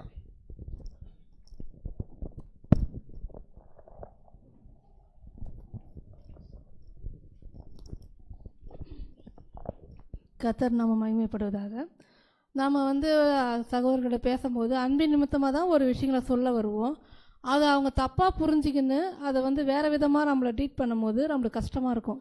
ஏன்னா நம்ம வந்து அவங்கள கஷ்டப்படுற மாதிரி பேசலை, அன்பின் நிமித்தமாக தானே நம்ம சொன்னோம். ஆனால் அவங்க புரிஞ்சுக்கின்னு நம்ம இப்படி நடத்துகிறாங்களேன்னும் போது அந்த இடத்துல நம்ம கொஞ்சம் தயவு காட்டவும், அதே சமயம் நம்மளையும் நம்ம காப்பாற்றி கொள்றதுக்கு நீடிய சாந்தமாகவும் இருக்கிறதுக்கு முயற்சி எடுத்துக்கணும். ஏன்னா நம்ம பயிற்சி எடுக்க தான் அந்த சபைக்குள்ளே வரோன்றதையும் நம்ம புரிஞ்சுக்கணும். Okay, thank you sister. அப்போனா ஒரு சகோதரன் ஒரு விஷயங்களை பேசும்போது நமக்கு பிடிக்காத விஷயம் பேசும்போது நம்ம இருக்கும் ஆத்மா சோர்ந்து போகும் இல்லையா? அப்படி சோர்ந்து போகும்போது நம்ம என்ன பண்ணுவோம்னாக்கா பொறுமை இழப்பதற்கு வாய்ப்பு இருக்குது. அதுதான் சகோதர உதாரண வசனம் கொடுத்துருக்காங்க. எவ்வேறு 12:3 நீங்கள் யார் என்ன பண்ண நினச்சிக்கணும் பார்க்கும்போது, அவர் ஆகையால் நீங்கள் இளைப்புலவர்களாய் உங்கள் ஆத்துமாக்களை சோர்ந்து போகாத படிக்கு தமக்கு விரோதமாய் பாவிகளால் செய்யப்பட்ட இவ்விதமான விபரீதங்களை சகித்த, இதான் பொறுமை, அவரையும் நினைத்துக் கொள்ளுங்கள். கர்த்தர் இயேசுக்கு வராத பாடுகளா, பிரச்சனையா, எதிர்ப்புகளா, எல்லாவற்றையும் எப்படி இருந்தாருன்னா அன்பை மையப்படுத்தி நீடிய பொறுமையை காத்திருந்தார். அப்போ தான் கன்ஃபார்ம் பண்ண முடியும். இப்போ நமக்கு பாடம் சொல்கிறாரு, இந்த மாதிரியான ஒரு விஷயங்கள் நம்ம தாக்குப்படும் பொழுது நம்ம எப்படி தான் இருக்கணுமா? அன்பு நம்ம ஸ்ட்ராங்காக பிடிச்சிட்டோம்னா நீடிய சாந்தம் இருப்பதற்கு கற்றுக்கொள்ள வாய்ப்பு உண்டு. அடுத்த கேள்வி, கருணை, தயவு உள்ளதும் பார்த்தல, கைண்ட்னஸ். இந்த கருணை என்ற விஷயம் எப்போ நம்ம காண்பிப்போம்? எப்போது காமிக்க வாய்ப்பு இருக்குது? பேசலாம். கை தூக்கணும், யார் வேணால் பேசலாம். அந்த கருணைன்ற அந்த விஷயம் எப்போன்னா அந்த நேரத்தில் நம்ம செயல்படுத்தக்கூடிய வாய்ப்பு இருக்குது. ஏன்னா அவங்க நம்மளை எப்படி நடத்துகிறாங்கன்றதை விட நாம் அவங்கள்ட்ட எப்படி நடந்துக்கிறோன்றது அந்த கருணை விதமாக தயவு காட்டும் போது அவங்க தெரியாமல் செய்யலாம், இல்லை இன்னும் அவங்க வளரணும், இல்லை நாம் சரியாக வளர்கிறதுக்கு தேவன் வாய்ப்பை கொடுத்துருக்காரு அப்படின்ற சூழ்நிலையில் கூட நம்ம அதை பயன்படுத்திக்கலாம். Okay, thank you sister. வேறு பேசுகிறீங்களா? எல்லாமே நடைமுறை உதாரணங்கள் தான். ஏன்னா அன்புன்றதை படிச்சுட்டு இருக்கோம், அது ஒரு கேரக்டரை பார்க்குறோம், அதுக்கு முன்னாடி நம்ம கற்றுக்கொண்டா மட்டும் தான் அதை காமிக்க முடியும். ஸோ அதான் நடைமுறையில் பேசுங்க. அன்பு தயவு உள்ளது. எப்போ தயவு பாராட்டுவோம்?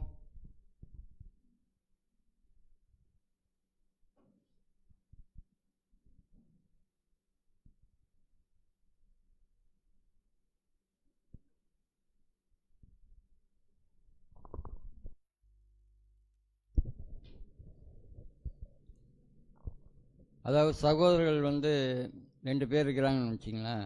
2 பேருமே ஒரு வீட்டுக்கு சப்ஜெக்ட் எடுக்கிறதுக்காக என்ன பண்ணுறாங்கனாக்கா பிளான் பண்ணுறாங்க. அப்படி பிளான் பண்ணி ஒரு சகோதரன் என்ன பண்ணுறாருனாக்கா 2 பேரும் வேறு வேறு இடத்துல இருக்கிறாங்க. 2 பேரும் ஒரே இடத்துல என்ன பண்ணணுன்னாக்கா கூடணும்.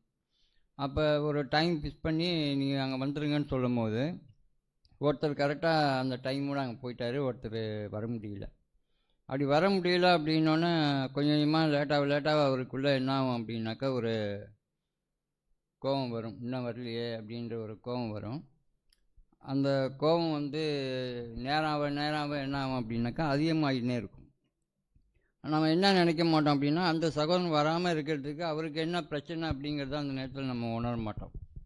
அவர் ஏன் வரல அப்படிங்கிற அந்த கோபத்தோடையே நம்ம இருப்போம்.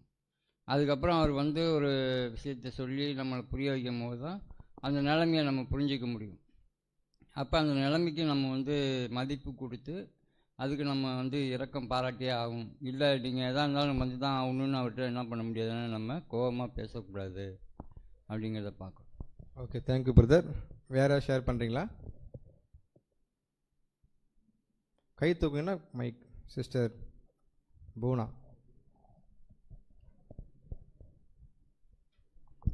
ஆனால் இதில் ஒரு பாயிண்ட் கொடுத்துருக்காங்கன்னா, இந்த உலகத்தை நான் ஒரு முறை தான் கடந்து போவேன், திருப்பி என்னால் இந்த உலகத்துக்கு வர முடியாது.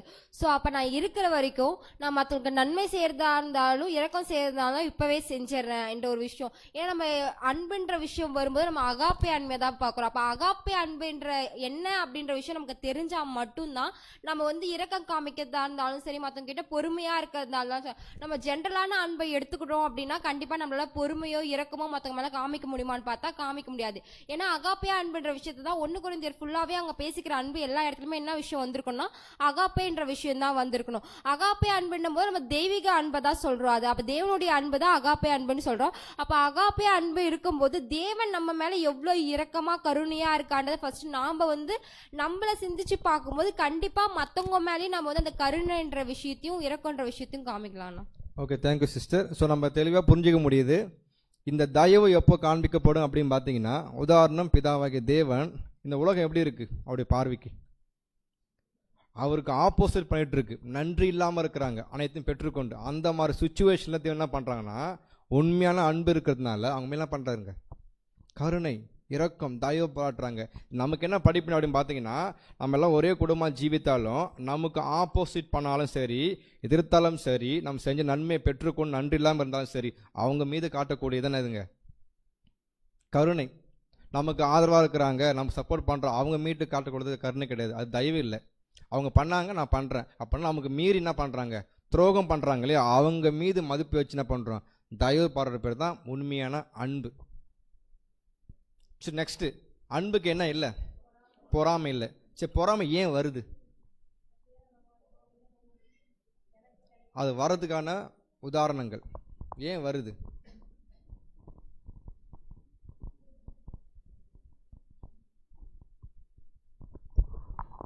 தேவனுக்கு மகிமை உண்டாவதாக. பொறாமைன்றது இன்னைக்கு தோன்றப்பட்ட ஒரு விஷயம் கிடையாது. ஏன்னா ஆதியிலே ஆதாமுக்குள்ளே இருந்த அவங்க சகோதரக்குள்ளே உண்டான ஒரு விஷயம் என்னன்னு கேட்டாக்கா, அவர் செலுத்தின பலியை அங்கீகரிக்க முடியலை. அப்போ அவர் என்ன புரிதல் இல்லை, அந்த இடத்துல புரிஞ்சு கொள்ள விதம் இல்லை. நம்ம சகோதரன் தானே தேவனுக்கு செலுத்தினாரு, அதை அங்கீகரிச்சா நமக்குள்ளே என்ன இருக்குன்றது அவர் இதயத்தை சரியாக பார்க்கல, இதயத்தை சரியாக கொடுக்கல. அதே போல் இப்போ நம்ம சபையில் எடுத்துக்க போனாக்கா 2 சகோதரர் ஒன்றா இருக்கிறாங்க, அவர் கொஞ்சம் சத்தியத்தில் பேச கொஞ்சம் வளர்றாங்கன்னா நம்ம என்கரேஜ் பண்ணணும். அந்த இடத்துல அவர் பொறாமப்படுறது ஒரு தவறான விஷயமானது நான் புரிஞ்சிருக்கேன். அதே போல் சகோதர பிள்ளைகள் வளர்கிறாங்க, ஒரு பிள்ளைகள் ஒரு விஷயம் தெரியுது, அதை அங்கீகரி பண்ணி சபையில் வளர செய்கிறாங்கன்னா அது நம்ம பெருமை தான் சொல்லணும், பெருமையாக என்கரேஜ் பண்ணணும். நல்லா வளர்றீங்க, நல்லா பண்ணுங்க, இன்னும் நல்லா பண்ணுங்க சொல்லிட்டு. தான் பிள்ளை வளரலன்றது அந்த பிள்ளை மேலே பொறாமப்பட்டு படக்கூடாதுன்றது என்னுடைய கருத்து தெரியும். Thank you brother, very good point. So சகோதர சில யாரை ஷேர் பண்ணுறீங்களா? பொறாமை ஏன் வருது?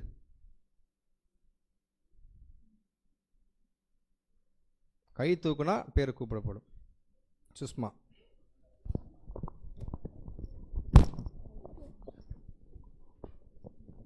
தேவனுடைய நாமம் மகிமைப்படுவதாக. இதில் வந்து பொறாமை ஏன் வருதுன்னு பார்த்தா, பொறாமையோட வேரில் வந்து சுயநலம் இருக்குதுன்னு சொல்கிறாங்க. அன்பினோட வேரில் வந்து பொறாமை இல்லைன்னு சொல்கிறாங்க. அப்போ வந்து மற்றவங்க செழிப்பாக வளர்கிறாங்க, ஒருத்தவங்க வளர்ச்சி அடைகிறாங்க பார்த்தா அதை கண்டு நம்ம இது மகிழ்ச்சி அடையாமல் நம்ம துக்கப்பட்டோம். அப்போ நம்மக்கிட்ட கூட அந்த பொறாமை அன்பு இருக்குன்னு சொல்லிட்டு நம்ம உணரலாம். அப்படிப்பட்ட அன்பு நம்மக்கிட்ட இருக்கக்கூடாதுன்னு சொல்கிறாங்க. பரிபூர்ண அன்பு வந்து பெருந்தன்மையானதுன்னு சொல்கிறாங்க. அப்போ அந்த பரிபூர்ண அன்பு நம்மக்கிட்ட இருந்துச்சுன்னா அது பெருந்தன்மையானது. அது வந்து ஒரு நல்லது நடந்தால் நன்மையை பார்த்து அது எல்லா சூழ்நிலையும் அது சந்தோஷப்படும், மகிழ்ச்சி அடைன்னு சொல்கிறாங்க. Thank you sister, very good. அருமையாக பதில் சொல்லியிருக்கிறாங்க. வேறு யாராவது ஒருத்தவங்களுக்கு வாய்ப்பு, யார் பேசுகிறீங்க? சகோதர ரம்யா, மைக்கு சீக்கிரம் ஃபாஸ்ட்டாக குயிக்காக கொடுங்க. அவங்களுக்கு நீங்கள் கை தூக்குறது தான் அடையாளம். ஏன்னா கேட்ட கேள்விக்கு அவங்க தான் பதில் சொல்லுவாங்க, நம்ம பார்க்க முடியுது. அதனால் கை தூக்குங்க. பொறாமைன்னு பார்க்கும்போது சுயநலம்ன்ற ஒரு விஷயம் நமக்குள்ளே வந்து வேற ஸ்டார்ட் பண்ண ஆரம்பிச்சுன்னா பொறாமைன்ற ஒரு விஷயம் நமக்குள்ளே வந்துடும்னா அது கிரீக் வேர்டு பார்க்கும்போது ஜெல்லஸ், அப்புறம் என்வி அப்படி சொல்லியிருப்பாங்க. இப்போ என்வி அப்படின்னு பார்க்கும்போது ஒருத்தவங்க கிட்ட ஒரு விஷயத்தை நம்ம பார்க்குறோம் பெருசாக இருக்குது அப்படின்னா அது எனக்கிட்டையும் இருக்கணும் அப்படின்றது நினைக்கிறது வந்து என்வி. ஜெல்லஸ்னா எனக்கு மட்டும்தான், மற்றவங்க யாருக்கும் கிடைக்கூடாது, எனக்கு மட்டும்தான், அவங்க என் மேலே மட்டும்தான் அன்பாக இருக்கணும், என்கிட்ட மட்டும் தான் பேசணும், எனக்கு நான் அப்படின்ற ஒரு விஷயத்தை வைக்கும்போது அது வந்து ஜெல்லஸ் அப்படி பார்க்குறோம். இப்போ தேவன் கூட வந்து எக்ஸோடஸில் வந்து 20th சாப்டரில் பேசியிருப்பாரு, I am a jealous God அப்படின்னு சொல்லிட்டு. அப்போ நம்ம அதை படிக்கும் போது நான் புரிஞ்சுக்க கூடாது அப்படின்னா, தேவன் வந்து நினைக்கிறார்ல நான் வந்து மற்றவங்களையும் என்கிட்ட பேசணும், இது பண்ணணும்னா அவர் தேவன், நாம் வந்து அவர் மேலே பிரியமாக இருக்கணும், அவரை வந்து அவர் எந்த சூழ்நிலை வந்தாலும் அவரை தேடணும் அப்படின்னு சொல்லிட்டு நினைக்கிறாங்க. அதே போல் நாமளும் வந்து நினைக்கக்கூடாது, அதான் வந்து ஒரு பொறாமை அப்படின்றத நான் புரிஞ்சுக்கிறேன். Okay, thank you sister. ஸோ நம்ம வசனம் பார்த்துட்டு இருக்கோம், அன்புக்கு பொறாமை இல்லை. அப்போ நம்ம பொறாமை படுறதுக்கான காரணம் என்ன பார்த்தோம்னா, என்ன இல்லை, அன்பு இல்லைன்னா அங்கே என்ன இருக்கும், சுயநலம். ஏன் பொறாமப்படணும்னா என்கிட்ட இருக்குது அவர்கிட்ட இல்லை, அல்லது அவர்கிட்ட இருக்குது என்கிட்ட இல்லை, இதுதான் பர்பஸ். இதனால தான் பொறாமையே உருவாகுது. அங்கே சகோ சொன்ன மாதிரி தான் பொறாமையின் வேர் என்னது, சுயநலம். அப்படின்னா தன்னை காட்டிலும் ஏதோ காரியத்தில் ஆவிக்குரிய விஷயமா இருக்கட்டும், உலக விஷயமா இருக்கட்டும், மேலோங்கி வளைஞ்சி அடித்து போகிறான்னா என் பார்வைக்கு எப்படி தோணுது, அது என்ன காட்டிலும் எப்படி இருக்காங்க, அவங்க வளர்ச்சி அடைகிறாங்க, அறிவு சார்ந்த விஷயத்தில் ஈடுபடுறாங்க அப்படின்ற ஒரு பொறாமை வருது. காரணம் சுயநலம். தன்னால் முடியாதுன்றதை தாழ்வு மனக்குள்ள போகிறதுனால அவங்கள பார்த்து என்ன பண்ணுறாருங்க, பொறாமை என்ற வேறு அதிகம் வளர்ந்து அன்பு என்ன பண்ணுறாரு, இழந்து போயிடுறாரு. ஸோ அது தேவனுடைய பிள்ளைகளுக்கு அழகு கிடையாது சொல்கிறார் அப்போஸ்தலன் பவுல். ஏன்னா அன்புடைய குணம் என்னன்னா பொறாமைப்படாது. அது எவ்வளோ வளர்ந்தாலும் என்ன பண்ணுவாங்களே, சப்போர்ட் பண்ணும், என்கரேஜ் பண்ணுமே தவிர அவங்கள பார்த்து பொறாமப்படான்னு சொல்கிறாரு பார்க்குறோம். இப்போ அடுத்த விஷயம், அன்பு என்ன பண்ணாது?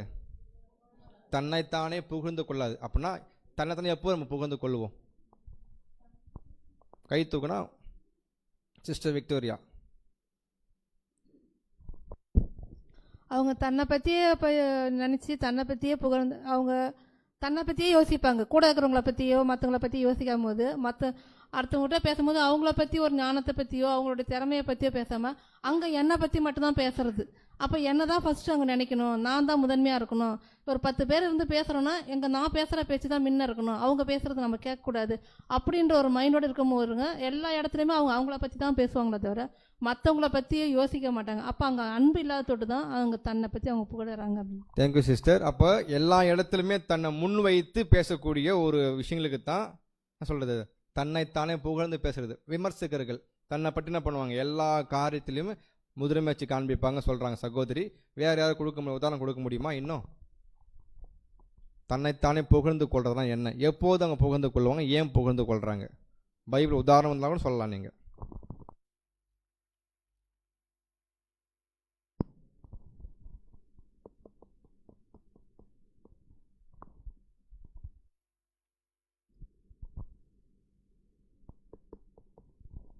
டைம் ஆகுது, நீங்கள் புக்கெல்லாம் படிச்சிட்டிங்க இல்லையா?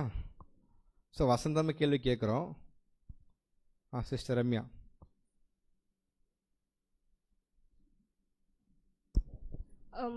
நான் 2 கேரக்டர் எடுத்துக்கேன்னா, ஒன்று வந்து புகழ்ந்து ரொம்ப இது பண்ணுறவங்க, இன்னொன்று வந்து அது எந்த அளவுக்கு தாழ்மையாக இருந்தாங்க அப்படின்ற ஒரு விஷயத்தில். புகழ்ந்தில் பார்த்தா நேபுகாத் நேச்சர் வந்து சொல்லலாம்னா, ஏன்னா வந்து அந்த ராஜ்யங்கள் அவர் வந்து தேவன் தான் கொடுத்தாரு அவருக்கு.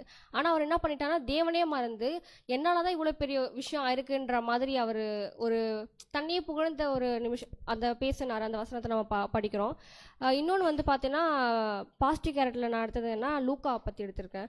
ஏன்னா வந்து அவங்க வந்து அப்போஸ்தலர் புக்கு நம்ம படிக்கும்போதே அவரை பற்றி படித்தோம். எங்கேயுமே வந்து தான் வந்து நான் எழுதியிருக்கேன் அப்படின்ற ஒரு விஷயத்தை அவர் எங்கேயுமே மென்ஷன் பண்ணி காமிக்கவே இல்லை. அதே போல் வந்து அவர் வந்து அப்போ ஜெயிலேருந்து தான் வந்து அப்போஸ்தலர் பவுல் கூட ஜெயிலில் தான் இருக்காரு. அதை கூட என் கூட வந்து லூக்கா இருக்காருன்றதை யார் சொன்னான்னு பார்த்தீங்கன்னா பவுல் தான் வந்து மென்ஷன் பண்ணியிருப்பாரு. இவர் வந்து சொல்லியிருக்கே மாட்டார் தான் ஜெயிலில் இருக்கேன், இவ்வளோ தூரம் நான் கஷ்டப்படுறேன் அப்படின்றது எந்த இடத்துலையுமே வந்து அவர் புகழ்ந்திருக்காரு மாட்டார். அதே போல் வந்து நம்ம ப்ராக்டிக்கலாக பார்க்கும்போது இப்போ ஏதோ ஒரு சகோதரன் வந்து நல்ல விஷயங்கள் செஞ்சுட்டு இருக்காங்க, பேசிட்டு இருக்காங்க சகோதரிங்களாம், அந்த இடத்துல நம்ம போகிறோன்னா வச்சுங்களேன். இப்போ பேசிகிட்டே இருக்கும்போது இது நம்ம போயிட்டு அவர் கேட்கும்போது நமக்குள்ளே என்ன வரும்னா, என்ன இந்த சகோதரனை பற்றி இன்னும் எந்த அளவுக்கு புகழ்றாங்க, இவரை விட நம்ம பெருசாக செஞ்சுருக்குமேன்ட்டு நம்மளை குறித்து அங்கே பேச ஆரம்பிச்சிருவோம். அந்த பேசின சகோதரன் நம்ம என்கரேஜ் பண்ண மாட்டோம், அவங்கள விட நம்மளை என்கரேஜ் பண்ணணும் அப்படின்ட்டு அந்த இடத்துல நம்மளை வச்சு பேச ஆரம்பிச்சிருவோம். ஸோ நம்ம அந்த மாதிரி இருக்கக்கூடாது. ஏன்னா நான் அப்படி பண்ணோம் அப்படின்னா நம்மக்கிட்ட உண்மையான அன்பு இல்லை அப்படின்றது தான். ஓகே, தெளிவாக புரியுது. அகாப்பே இல்லை, அவ்வளோதான். தெய்வீக பார்வையிலேருந்து பார்க்கக்கூடிய அந்த தெய்வீக தன்மை கொண்ட அகாப்பே இல்லை. அது எப்படி தான் இருக்கும், பார்வைக்கு ஒரு மாயமாலமாக இருக்கும். தன்னை விமர்சித்து காட்டக்கூடிய பரிசையுடைய ஆவிகள், எல்லாரும் மத்தியிலையும் மக்கள் மத்தியில் தான் என்று காண்பிக்கக்கூடிய அந்த மனப்பான்மை அவங்க பண்ணாங்க இல்லையா? எல்லாரும் மத்தியில் தான் பண்ணுவாங்க, ஜெபம் பண்ணுவாங்க, சந்து போந்து எல்லாம் ஜெபம் பண்ணுவாங்க. ஏன்னா மக்கள்லாம் பார்க்கணும் பிறகு தேவன் எந்த அளவுக்கு தொடர்பு கொள்கிறாங்க. அந்த ஸ்பிரிட் நம்மள இருக்கக்கூடாது. பரிசையோட ஆவி எப்போதுமே தேவன் கர்த்தராக என்ன பண்ணுறாங்க, வெறுக்கிறாங்க. அதை செய்யவே கூடாது. அப்படின்னா எல்லாரும் என்னை பார்க்கணுன்றதெல்லாம் என்ன பண்ணக்கூடாது. அது விரும்பக்கூடியவர்களுக்கு என்ன இல்லைன்னா அகாப்பே அன்பினுடைய குறைவில் நிமித்தமாக ஒரு புது சிருஷ்டியாக கிறிஸ்துவின் சரீரத்தில் நான் என்ன பண்ணுறேன் இல்லைன்றதான் என்ன பண்ணுறாங்க அவங்க நிரூபிக்கக்கூடிய தன்மை இருக்கிறதுனால தான் இந்த அன்பினுடைய கேரக்டர் அவங்களுக்குள்ள இல்லாமல் ஆப்போசிட் பண்ணுறாங்க. அதான் பார்த்தோம், அன்பினுடைய குவாலிட்டிஸ் எப்படி தான் இருக்கும், பொறாமைப்படாது, அப்படி என்ன பண்ணாது, தன்னைத்தானே பேசாது. நம்ம இந்த வசனம் மாதிரி தான் பார்க்கணும். அடுத்து என்ன பண்ணுன்னா தயவு பாராட்டும், இரக்கம் பாராட்டும், கருணை காட்டும். கடைசி பாயிண்ட் இருமாப்பா இராது. இது அன்பு அப்படின்னா என்ன அர்த்தம், இருமாப்புனா என்ன சிஸ்டர் விக்டோரியா? இந்த நீங்கள் பைபிளிலிருந்து ஒரு உதாரணம் சொல்லணும்னு சொன்னதுக்காக சொல்கிறேன். இங்கே இடத்துல வந்து சவுல் ராஜாவும் தாவீது ராஜாவும் நினைக்கிறேன் நான். ஃபஸ்ட்டு சவுல் வந்து அவர் ராஜாவாக ஏற்படுத்தும் போது அவரை வந்து யாருமே ஏற்றுக்கொள்ள மாட்டாங்க. ஆனால் ஒரு ஒரு ஒரு போருக்கு அப்புறம் அவர் மீட்டு எட்டும் போது தான் ஜனங்கள் அவரை வந்து ராஜாவாக ஏற்றுக்குவாங்க. ஆனால் அவர் வந்து நம்ம ஒரு ராஜாவாக இருக்கிறோன்ற ஃபஸ்ட்டு தாழ்மையாக இருப்பார் தேவன் மன்னியில். அப்புறம் நாளாக என்ன பண்ணுவார், அவர் தன்னை பற்றி ஒரு ஒரு ஒரு பெருமையான ஒரு இடத்துல அவர் மைண்டு வந்திருக்கும். தாவீது ராஜாவுக்கு வந்து அதே மாதிரி ஒரு ஒரு பெருமை கிடைக்கும் போது, அதாவது சவுல் வந்து 1000 பேரை கொன்றான், தாவீதோ 10,000 பேரை கொன்றான்னு சொல்லும் போது அவருக்குள்ளே அப்போ தான் பொறாமை ஆவி வரும். தன்னை புகழாமல் இன்னொருத்தர் ராஜாவை புகழும் போது அவருக்குள்ளே எல்லா ஆவியும் வரும். அதை வந்து உதாரணத்துக்கு நீங்கள் சொன்னதுக்காக சொல்கிறேன். ரெண்டாவது இன்னொரு விஷயம் என்னென்னா, அந்த அவருக்குள்ளே ஒரு அசுத்தாவி வரும்போது தாவீது ராஜா வந்து இசை அமைக்கும் போது தான் அந்த அசுத்தாவி போகும். அது எதுக்குன்னா, நமக்குள்ளே அந்த ஒரு பொறாமை ஆவியோ இல்லை தன்னை புகழற ஆவியோ இருமாப்பா இருக்கிற ஆவியோ எதுவுமே இருக்கக்கூடாதுன்றதுக்கு ஒரு நல்ல உதாரணமாக நான் சொல்லுவேன். Okay, thank you sister. இருமாப்பு குறித்து யாரை பேசுகிறீங்களா? அன்பு இருமாப்பா இருக்காது அப்படின்னா அதுக்கு முன்னாடி நம்ம என்ன பண்ணலாம், இருமாப்புனா என்ன கண்டுபிடிச்சிட்டுனா அது இருக்குமா இருக்க வேணாம் கன்ஃபார்ம் பண்ணிக்கலாம். யார் பேசுகிறீங்க?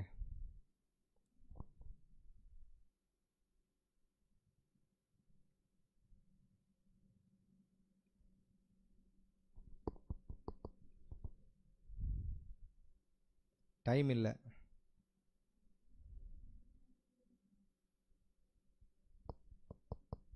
பிரதர் லூக்கா.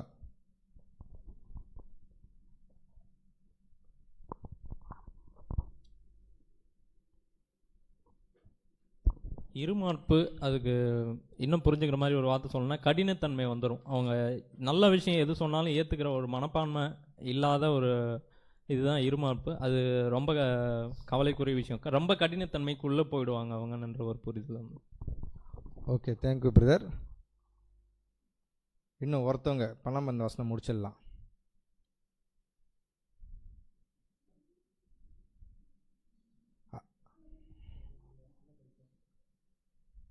அறிவு இருமாப்பை உண்டாக்கும். இப்போ இதை பேச முடியுமா? என்ன இருமாப்புனா எது, என்ன சொல்ல வருது இருமாப்பை வருது? இருமாப்புனா என்ன சகோதரி சிவசக்தி?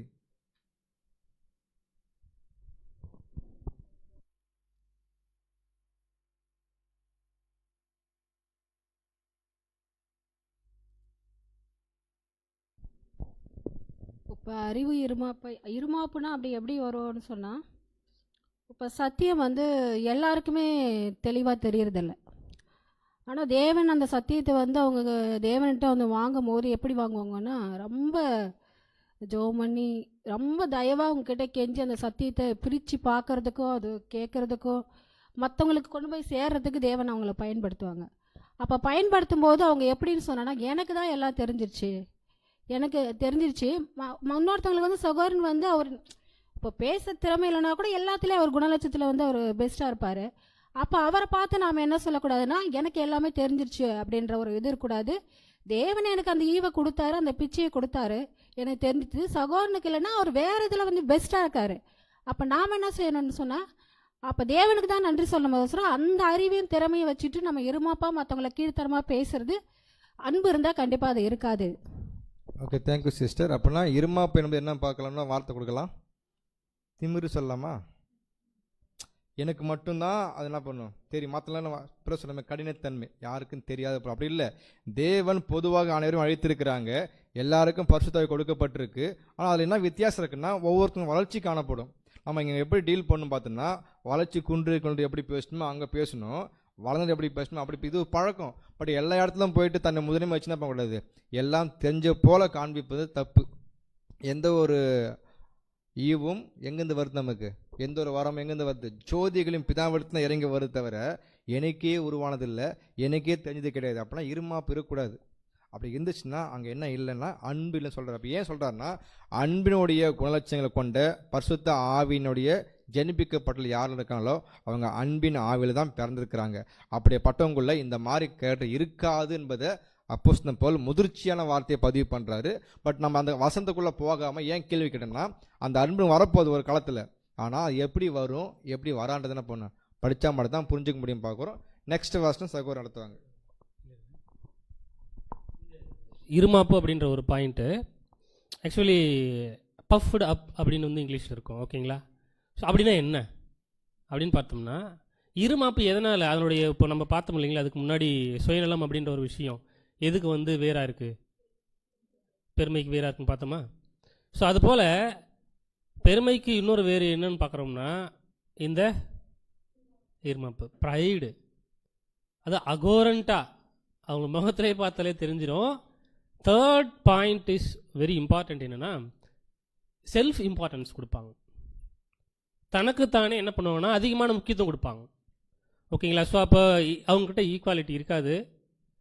அப்போ எனக்கு நான் முக்கியத்துவம் கொடுத்துக்கிறேன் அப்படின்னா நான் வருமா, நான் என்கிற அந்த ஒரு அகம்பாவம், பிரதர் அந்த ஒரு வார்த்தையை சொன்னார் இல்லைங்களா, இப்படிப்பட்ட ஒரு காரியங்கள் என்ன ஆகுனா அதுக்குள்ளே வரும்னு பார்க்குறோம். ஓகேங்களா, சரி. அடுத்து 5வது வசனத்தை வாசிக்கலாம். 1 கொரிந்தியர் 13:5. 1 கொரிந்தியர் 13:5 அயோக்கியமானதை செய்யாது, தற்பொழிவை நாடாது, சினமடையாது, தீங்கு நினையாது. அயோக்கியமானதை செய்யாது. ஸோ மொதல் பாயிண்ட் பார்க்கலாம். ஸோ அன்பு இருந்துச்சு அப்படின்னா அயோக்கியமானதை செய்யாது. அப்போ அயோக்கியம் அப்படின்றது என்ன? அதை செய்யக்கூடாது. அதை சொல்லுங்க. யோக்கியம், அயோக்கியம் புரிஞ்சுக்கிறதுக்கு நீங்கள் சொல்லுங்கள். நீங்கள் புரிஞ்சுக்கிறதுக்கு சில எக்ஸாம்பிள் கொடுத்து கூட சொல்லலாம். ப்ளீஸ் இன்னும் கொஞ்சம் வேகமாக நம்ம ஸ்பீடப் பண்ணாதான் சீக்கிரம் முடிக்க முடியும். மணி இப்போ 12:45 ஆகிடுச்சு. அப்படின்னா நம்மளுக்கு ஒரு 3:45 தான் நமக்கு லஞ்சு. சிஸ்டர்ஸ் எல்லாம் தலையாட்டுறாங்க. ரைட்டு, 4 மணி தான் லஞ்ச். அப்போ சீக்கிரம் சொல்லுங்கள்.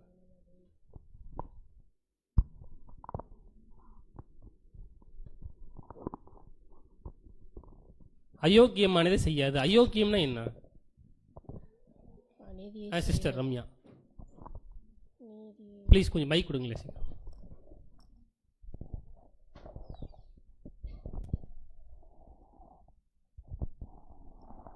எனக்கு புரிஞ்சது சொல்கிறேன்னா, அயோக்கியம் அப்படின்னா வந்து ரூடாக இருக்கிறது, ஒரு ரஃப் கேரக்டர் அப்படி கூட சொல்லலாம். அதாவது மற்றவங்களுக்கு வந்து ஒரு இடையூறலாக இருக்கிற ஒரு இதை தான் வந்து அயோக்கியம் அப்படின்றத நான் புரிஞ்சுக்கிட்டேன். Thank you sister. ஸோ ஒரு ரூட்னஸ் கரெக்டு மூரோட இருக்கிறது. சரி, வேற சீக்கிரம். Sister Victoria. இந்த அயோக்கியமானதுன்றது எனக்கே ஒரு குழப்பமாக தான் இருக்குது. நான் புரிஞ்சுக்கிட்டு என்ன இருந்ததுன்னா, ஒரு சகோதரனை பற்றி இன்னொரு சகோதரனை பற்றி தப்பாக பேசுகிறது கூட ஒரு நான் புரிஞ்சுக்கிறேன். சரியாக தப்பான்னு தெரியல. ஏன்னா அவங்களுடைய நல்ல கேரக்டரை விட்டுட்டு அவங்கள்ட்ட ஒரு மைனஸ் பாயிண்ட் இருக்கும், அதை எடுத்துன்னு போய் மற்றவங்கள்ட்ட சொல்கிறது கூட அவங்களுக்கு செய்கிற ஒரு அயோக்கியத்தனமா அப்படின்னு தோணுது. Okay sister. So evil speak பண்ணுறது அயோக்கியத்தனம்னு சிஸ்டர் என்ன பண்ணுறாங்கன்னா சொல்கிறாங்க. ஓகே, நல்ல பாயிண்ட் தான். ஏன்னோ அப்போ யோக்கியம்னா என்ன இது சொல்லலாம். நீங்கள் கரங்களை உயர்த்தி சீக்கிரம் சொல்லுங்கள் ப்ளீஸ். யோக்கியம் லூக். சத்திய வசனம் பிரகாரம் நடக்கிறது யோக்கியம். அதை தவிர்த்து வேற எது செஞ்சாலுமே அது அயோக்கியம். எதுக்கு வம்பு? ஒரு ஐடியாக சொல்கிறோம். நிஜமாவே இந்த பாயிண்ட் ரொம்ப சூப்பரான பாயிண்ட். யோகியன்றது என்ன அப்படின்னு பார்க்கும்பொழுது நன்மையை செய்கிறது, உண்மையாக இருக்கிறது, ட்ரூத்ஃபுல்லாக இருக்கிறது, வசனத்தின் அடிப்படையில் தான். ஓகேங்களா? அதுக்கு எதிராக நம்ம செய்கிறதெல்லாம் என்ன அப்படின்னு பார்க்கும்பொழுது சிஸ்டர் எக்ஸாம்பிளுக்கு சொன்னாங்க. ஸோ இதெல்லாம் நம்ம என்ன செய்யலாம்? ஐயோ, இது ஒருவேளை சத்தியத்துக்குள்ளே இருந்துக்கிட்டு உண்மைத்தனம் இல்லைன்னா நம்ம என்ன சொல்கிறது இல்லைங்களா? அப்போ ஒருத்தர் அயோக்கியன் அப்படின்னு இப்போ சொல்லுவாங்க, அவங்க உண்மை இல்லைன்னா தான் சொல்லுவாங்க இல்லைங்களா? ஸோ உண்மையாக இருக்கணும். அப்போ நம்ம என்ன பண்ணலாம்னா, நம்ம இந்த அளவுகோல் அப்படின்ற ஒரு விஷயத்துக்குள்ள வந்து வச்சுக்கோங்களேன், கேள்வி கேட்டுக்கலாம். நம்ம அயோக்கியனாக இல்லாத இருக்கிறோமா? கேள்வி நம்ம அனலைஸ் பண்ணிக்கலாம். 2வது பாயிண்ட். அடுத்து தற்பொழிவை நாடாது. தற்பொழிவை நாடாது. தற்பொழிவை நாடாது. இதை பற்றி நீங்கள் சொல்லுங்க. அன்பு தற்பொழிவை நாடாது. எப்படி சிஸ்டர் ஸ்வாதிகா? ஸோ இங்கே தற்பொழிவை நாடாது அப்படின்னு சொன்னோன்னா, நம்மளை யாராவது இப்போ பாராட்டுறாங்கன்னு பார்த்தீங்கன்னா அந்த இடத்துல என்னன்னு பார்த்தீங்கன்னா, இது வந்து தேவன் கொடுத்த ஈவு தான். இப்போ நம்ம ஏதாவது நல்ல காரியமாக பண்ணியிருந்திருப்போம், அந்த நேரத்தில் போயிட்டு இப்போ ஒன்று வந்து பாராட்டுறாங்கன்னா அந்த இடத்துல இது தேவன் கொடுத்த ஈவு தான் அப்படின்ட்டு சொல்கிறது ஒன்று இருக்குது. இன்னொன்று வந்து எனக்கெல்லாம் என்ன ஒரு தாழ்த்துறது கூடமே ஒரு சில நேரத்தில் என்ன ஆகும்னு பார்த்தீங்கன்னா தற்பொழிவை நாடுற மாதிரி தான் இருக்கும். ஸோ இப்போ அந்த மாதிரி என்னன்னு பார்த்தீங்கன்னா தற்பொழிவை நாடாதுன்னும் போது இது தேவனோட ஈவு தான்ட்டு நாம் அக்செப்ட் பண்ணுறதை நம்ம சொல்லலாம். ஓகேவா? பட் ஆனால் நம்ம வந்து ரொம்பவும் அனலைஸ் பண்ணி தாழ்த்ததாக இருந்துடக்கூடாது அப்படின்றது எனக்கு புரிஞ்சிருக்கு. Thank you sister. அடுத்து சிஸ்டர்ஸ் கடைசியாக இருக்கீங்க. பிரதர்ஸ் இந்த சைடு சீக்கிரமாக சொல்லுங்கள் ப்ளீஸ். நாங்கள்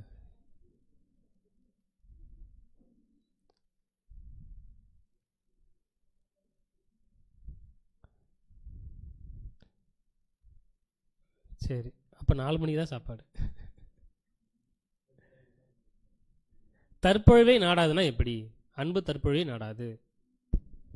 தேவநாமம் மகிமைப்படுவதாக. தற்பொழிவு இதுக்கு என்னுடைய புரிதல், ஒரு சகோதரர் பாடத்தை ப்ரிப்பேர் பண்ணி அந்த பாடத்தை எடுக்கிறாங்க. எடுத்த அந்த சகோதரர்கிட்ட அந்த பாடம் நமக்கு வந்து ஆவிக்குரிய விஷயத்தில் ரொம்ப பிரயோஜனமாக இருக்குது. அந்த சகோதரர்கிட்ட போய் பிரதர் இது ரொம்ப பிரயோஜனமாக இருந்தது அப்படின்னு சொல்லிட்டு அந்த சகோதரர்கிட்ட சொல்லும்போது, பாடம் எடுத்த அந்த சகோதரர் இதுக்காக நாங்கள் இதெல்லாம் ப்ரிப்பேர் பண்ணும்போது ரொம்ப கஷ்டப்பட்டோம்போது அதுக்கான கிரெடிட் அவரே எடுத்துக்கிறாருன்னா, தேவனுக்கு கொடுக்காம, தேவன் அந்த தாளந்தை கொடுத்தாரு பத தேவனுக்கு நன்றி சொல்லுங்கன்னு சொல்லாமல், இல்லை பத நான் அதுக்காக 2 நாள் நைட்டு இப்போ ரொம்ப பிரயாசப்பட்டேன், அதுலேருந்து ரெஃபரன்ஸ் எடுத்தேன், இதுலேருந்து ரெஃபரன்ஸ் எடுத்தேன்னு ஒரு வேளை அவர் அதை சொல்கிறாருன்னா அது இருமாப்புக்கான காரியங்களில் போயிடும். Thank you brother. ஸோ அப்போ அவங்க பாடத்தை எடுத்துட்ட பிறகு இந்த பாடம் நல்லா இருக்கா அப்படின்ற ஒரு எக்ஸ்பெக்டேஷன், அதுக்கப்புறம் வந்து இது யாராவது சொல்லுவாங்கன்னு எதிர்பார்த்து நம்மளை பற்றி யாராவது நம்மக்கிட்ட பேசுவாங்களா, இல்லை மற்றவர்கிட்ட பேசிக்கிட்டா கூட எனக்கு சந்தோஷம், நான் நல்லா எடுத்திருக்கேன் அப்படின்ற ஒரு விஷயம். ஸோ தற்பொழிவு ஓகேங்களா. அடுத்து அன்புக்கு ரிலேட் பண்ணி என்ன பண்ணலான்னா சொல்லலாம். இந்த பாயிண்ட் இருக்குது, அன்புக்கு ரிலேட் பண்ணி சொல்லுங்கள். நான் எக்ஸாம்பிளோட கூட சொல்லலாம், கொஞ்சம் சீக்கிரம் சொல்லுங்கள் ப்ளீஸ்.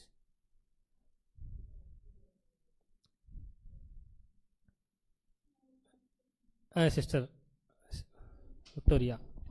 இப்போ புதுசாக வந்துக்கிற பிரதர்ஸுக்கு ஒரு வாய்ப்பு கொடுக்குறாங்க, அவங்களுக்கு சப்ஜெக்ட் சொல்லி எடுக்கிறதுக்குனாக்க. இப்போ வளர்ந்த ஒரு பிரதர் வந்து ஒரு சப்ஜெக்ட் ரெடி பண்ணி கொடுத்து இந்த மாதிரி எடுங்க அப்படின்னு சொல்லி எல்லாம் ட்ரெயின் பண்ணி கொடுக்குறாங்க. அவரும் நல்லாவே சப்ஜெக்ட் எடுத்துடுறாரு. சப்ஜெக்ட் எடுத்துகிட்டு அவர் வந்து நம்மளை பற்றி சப்ஜெக்டில் சொல்லுவார், இவர் வந்து நான் அந்த சப்ஜெக்ட் வந்து இந்த பிரதர் தான் சொல்லி கொடுத்தாரு அதனால் எடுத்தேன்னு ஒரு பாயிண்ட் சொல்லுவார் அப்படின்றதுக்காக இந்த சொல்லி கொடுத்த பிரதர் எதிர்பார்க்குறது அந்த இடத்துல வந்து அன்பு இல்லாமல் அவர் நம்மளை பற்றி அவர் தற்பொழுவாக ஏதாவது சொல்லுவாரான்ற எதிர்பார்க்குறது. Thank you sister. சரி, கடைசியாக ஒருத்தவங்களுக்கு வாய்ப்பு, நீங்கள் சொல்லுங்கள். சிஸ்டர் புவனா. அண்ணா இதில் பேஜ் நம்பர் 8ல் வந்து சொல்லியிருந்தாங்கன்னா, தற்பொழிவை நாடாது அப்படின்னா அதுக்கு ஆப்போசிட் கேரக்டர் என்னதுன்னா சுயநலமற்றது. அப்போ தற்பொழிவுன்ற விஷயம் வந்து சுயநலம் இருக்கும்போது தான் நம்மக்கிட்ட தற்பொழிவுன்ற விஷயம் இருக்குது. இந்த தற்பொழிவு அப்படின்றத குறித்து சொல்லும்போது என்ன சொல்லலாம்னா, ஒரு தனக்கு மட்டும்தான் தன்னுடைய நலனை மட்டும் கருது, ஆப்போசிட்ல வந்து பற்றி எதுவுமே நினைக்காது. எனக்கு எல்லாமே ஃபேவராக அமைதான்ற விஷயத்த வந்து பார்க்குற ஒரு கேரக்டராக இருக்குது.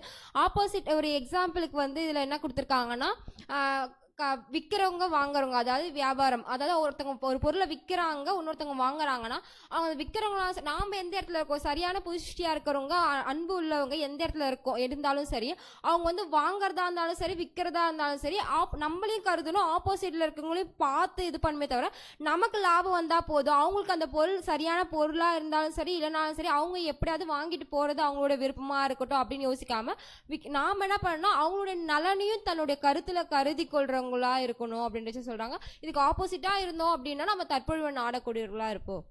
So thank you sister. இதில் தற்பொழிவு அப்படின்ற ஒரு விஷயத்துக்கான விளக்கத்தை நம்ம என்ன பண்ணியிருக்கோம்னா சொல்லியிருக்கோம், அது எக்ஸாம்பிளோட சேர்த்து சொல்லியிருக்கோம்.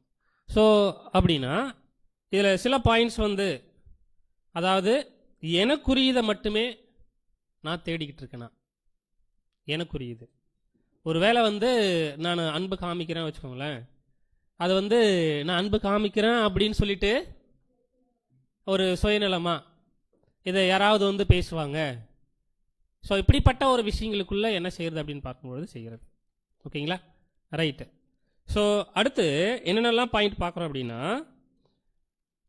ஒவ்வொரு சந்தர்ப்பங்களிலும் என் சொந்த உரிமைகளை மட்டும் கோருகின்ற சுயநல நெறியை நான் கொண்டிருக்கிறேனா, ஒரு கேள்விகள் தான். ஓகேங்களா. ஸோ இப்படிப்பட்ட எந்த ஒரு காரியமாக இருந்தாலும் அடுத்த பாயிண்ட் கூட சொல்லுவார், அதாவது சகோதரர்களுக்குன்னு சில உரிமைகள் இருக்கும். ஓகேங்களா. ஆனால் அந்த உரிமைகள் எனக்கு அதாவது அப்படி அதை நான் தான் அதாவது எப்படி சொல்கிறது அப்படின்னா, அந்த காரியங்களை இதில் பாயிண்ட் நான் படிக்கிறேன். ஆனால் மற்றவர்களின் வசதி, ஆறுதல் மற்றும் உரிமைகள் ஆகியவற்றை பொருட்படுத்தாமல் அந்த உரிமைகளை நான் கோருகின்றேனா, இந்த ஒரு பாயிண்ட். ஓகேங்களா. சரி, இதுக்கு மேலே இந்த ஒரு பாயிண்ட்டுக்குள்ள வேணா அடுத்து போயிடலாம். சினமடையாது, ரொம்ப முக்கியமான பாயிண்ட்டு, ரொம்ப கஷ்டம். நம்ம பாக்கெட்லேயே இருக்கிற ஒன்று இல்லை, ரொம்ப சந்தோஷம். சொல்லுங்க, அன்பு சினமடையாதுன்னா அது எப்படி எக்ஸ்பிளைன் பண்ணலாம்? சீக்கிரம் கொஞ்சம் நம்ம இன்னும் ஒரு 5 மினிட்ஸில் இந்த ஒரு வசனத்துக்கான விளக்கத்தை முடிச்சிடணும்.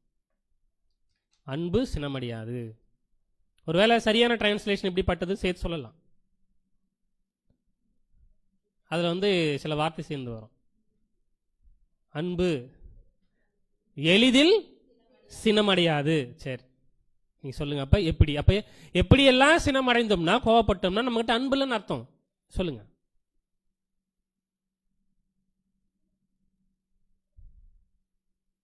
பின் ட்ராப் சைலண்ட்.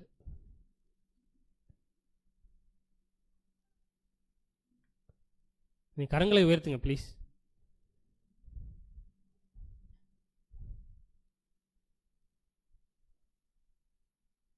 சிஸ்டர் சபிதா.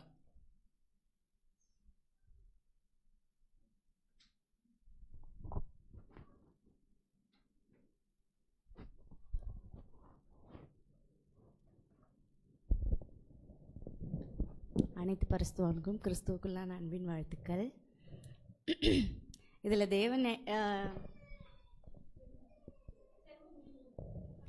இதில் சினமடையாது அப்படின்னு சொல்லிட்டு கொடுத்துருக்காங்க. அன்பு ஒருத்தவங்களுக்குள்ளே இருக்குது அப்படின்னா இதில் என்ன எளிதில் சினமடைகிறது. இது என்ன அப்படின்னா, ஒருத்தவங்களுக்குள்ள அன்பு இருந்தால் அந்த சினம் வராதுன்னு சொல்லியிருக்காங்க. அப்போ அடிக்கடி கோபம் வருது அப்படின்னா இந்த ஒரு வார்த்தை இங்கே சொல்லியிருக்காங்களா, ஆத்திரமும் வன்முறையான கோபமும் மிக மோசமான தீங்கை அவர்களுக்கு. அதாவது ஒருத்தவங்க ஒரு விஷயம் செய்கிறாங்கன்னு பார்க்கும்போதே நமக்கு அப்படியே உள்ளே ஏறியும் அப்படியே ஆத்திரம் வருதுன்னு சொல்லுவாங்க இல்லையா, அது மிக எரிச்சல். அந்த விஷயத்தை பார்க்கும்போது இல்லை அவங்க பேசுகிற செயல் அதெல்லாம் நினைக்கும் போதே நமக்கு அந்த கோபம் வருதுன்னா நமக்குள்ள அந்த அகாப்பே அன்பு இல்லை அப்படின்றத நம்ம பார்க்குறோம்.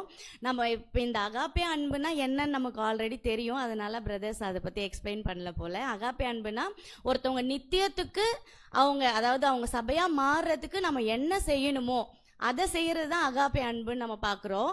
அப்போ ஒரு சகோதரன் விழுந்து போகிற நிலைமையில நமக்கு விரோதமாக இல்லை சபைக்கு விரோதமாக இல்லை ஒரு சகோதரனுக்கு விரோதமாக ஒரு விஷயம் செய்யும் போது, இல்லை வீட்லேயே சகோதரிகள் இல்லை சகோதரன் ஏதோ ஒரு விஷயத்தில் தவறும் போது அந்த எரிச்சல் கோபம் நமக்குள்ளே வருதுன்னா நமக்குள்ளே அந்த அகாப்பே அன்பு இல்லை. அப்போ என்ன பண்ணணும், அவங்க அந்த தவறுறாங்க இல்லையா அந்த விஷயத்துக்கு நான் எந்த வசனத்தை கொடுத்தா இல்லை எந்த சத்தியத்தை கொடுத்தா நான் எப்படி பிஹேவ் பண்ணால் அவங்க அந்த விஷயத்துலேருந்து வெளியில் வருவாங்க, அப்படிப்பட்ட சிந்தை ஒருத்தவங்களுக்குள்ள வருது அப்படின்னா தான் அவங்களுக்குள்ள அந்த அகாப்பே அன்பு இருக்கு. தேவன் இதை தான் யோசிக்க வராரு.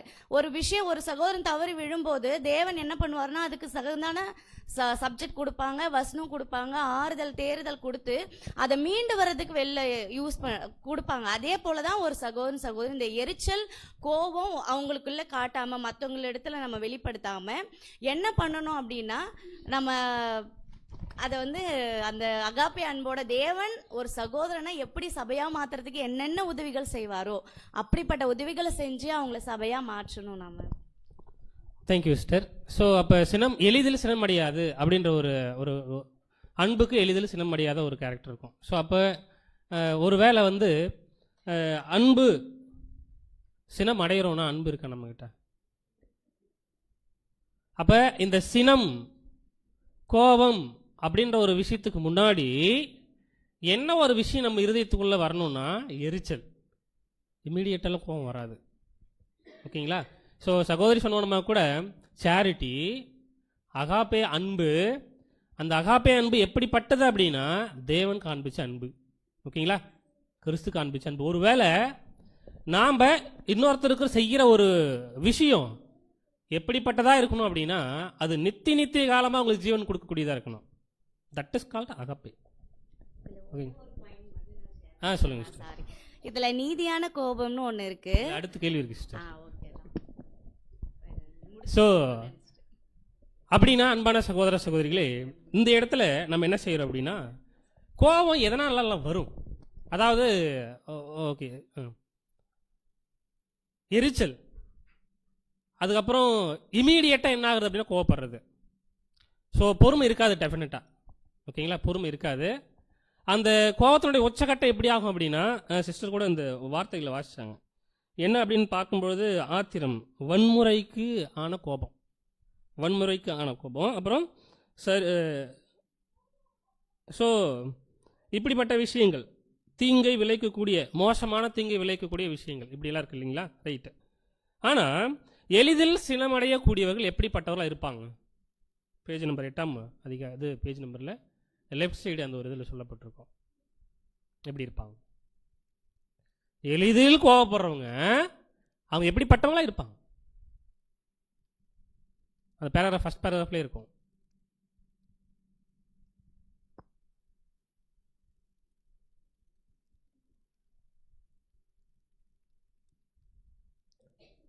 ஓகே, நீங்கள் தயவு செஞ்சு கரங்களை உயர்த்தி சீக்கிரம் சொல்லுங்கள் ப்ளீஸ்.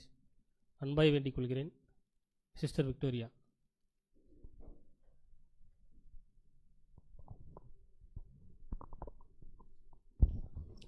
அவங்க எப்படி இருப்பாங்கன்னா பிதாவோடைய அன்பிற்கும் இயேசு கிறிஸ்துடைய பரிபூர்ண தன்மைக்கும் அப்பாற்பட்டு குறை உள்ளவர்களாக இருப்பாங்க அப்படின்னு சொல்லி ஒரு லைன் சொல்லியிருக்கிறது.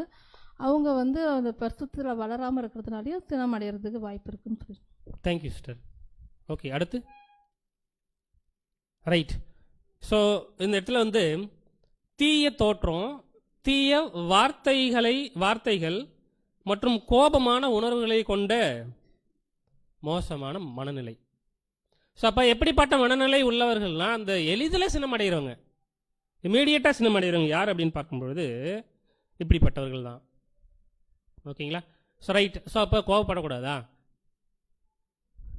கோவப்படலாம். எப்படி படலாம்? நீதியான. ஓகேங்களா? ஸோ இதை மட்டும் ஒருத்தர் சொல்லுங்கள். நம்ம அடுத்த கேள்வி போயிடலாம் சட்டுன்னு. சிஸ்டர் தீர்த்தம்மாள். கடைசியில் இருக்கிற சகோதரிகள் தயவு செஞ்சு உங்களுடைய பாயிண்ட்ஸை நீங்கள் ஷேர் பண்ணுங்கள் ப்ளீஸ்.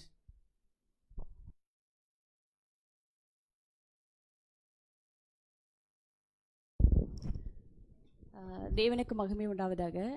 இப்போ நம்ம பார்த்துருக்கோம் நீதியான கோபம் அநீதியான கோபம் அப்படிங்கிற ஒரு விஷயத்த கூட நம்ம பார்த்துருக்கோம். அப்போ வந்து அப்புறம் கோபமும் அன்புன்ற புக்கில் கூட நம்ம நிறைய விஷயங்கள் பார்த்துருக்குறோம். ஸோ எதுக்காக கோவப்படுறோம் அப்படிங்கிற ஒரு நம்மளோட இன்டென்ஷன் தான் ரொம்ப முக்கியம், நம்ம உள்நோக்கம் தான் ரொம்ப முக்கியம், நம்ம சிந்தை. அதாவது எது நிமித்தமாக கோவப்படுறோம். இப்போ இயேசு கிறிஸ்து கூட ஒரு சில இடத்துல கோவப்பட்டிருக்காரு. அவங்க ஆலயத்தில் வந்து புறா வைக்கிறவர்களை பார்த்து கூட அந்த பலகைகளாக தூக்கி போட்டு அந்த இடத்துல கூட கோவப்பட்டிருப்பார். ஸோ அப்போ என்னன்னா தேவனுடைய கட்டளைக்கு விரோதமாக அங்கே ஒரு அநீதி நடக்கும்போது ஸோ அந்த இடத்துல வந்து அவர் கோவப்பட்டிருக்கிறாரு.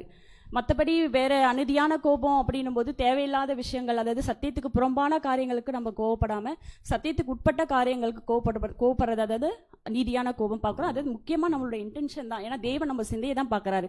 ஸோ சிந்தையில தான் நம்ம பூரணம் அடையணும். ஸோ அந்த கூட அகாம அன்பின் மூலமா தான் அந்த கோபம் கூட இருக்கணும் அப்படிங்கிற விஷயத்தை ஷேர் பண்ணிக்கிறேன். Thank you sister.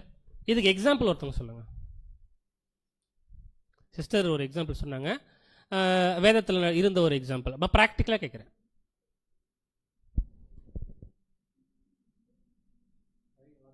நீங்கள் கரங்களை உயர்த்துங்க சிஸ்டர்ஸ், கடைசியாக இருக்கிற சிஸ்டர்ஸ் சகோதரிகள். Okay, sister Swathika.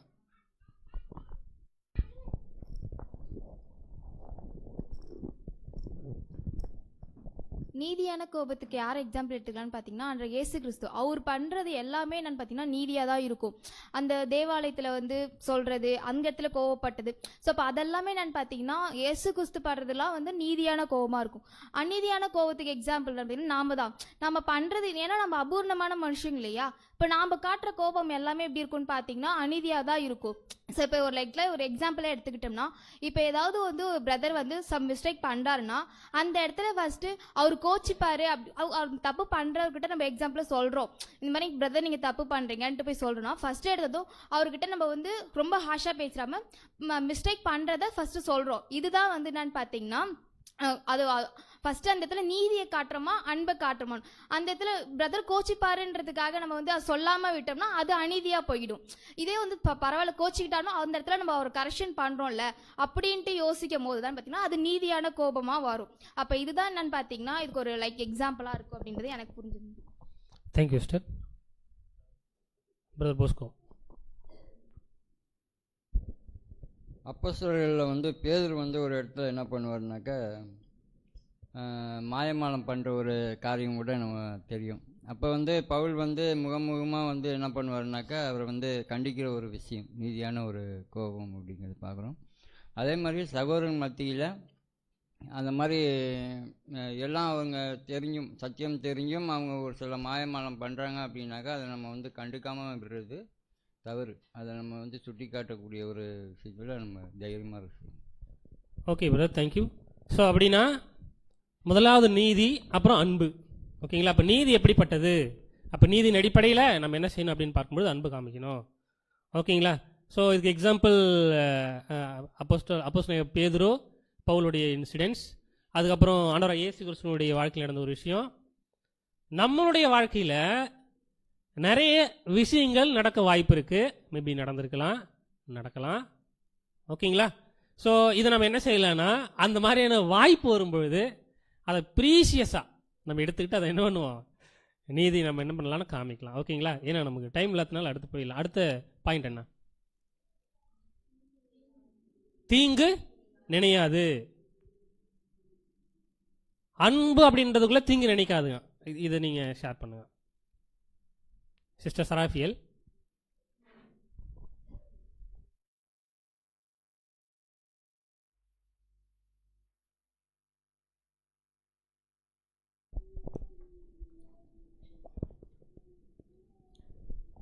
இங்கே தீங்கு நினையாது அப்படின்றதுக்கு அந்த ஒரு இங்கிலீஷ் வேர்ட் கொடுத்துருப்பாங்க, கைல்னஸ் அப்படின்ட்டு.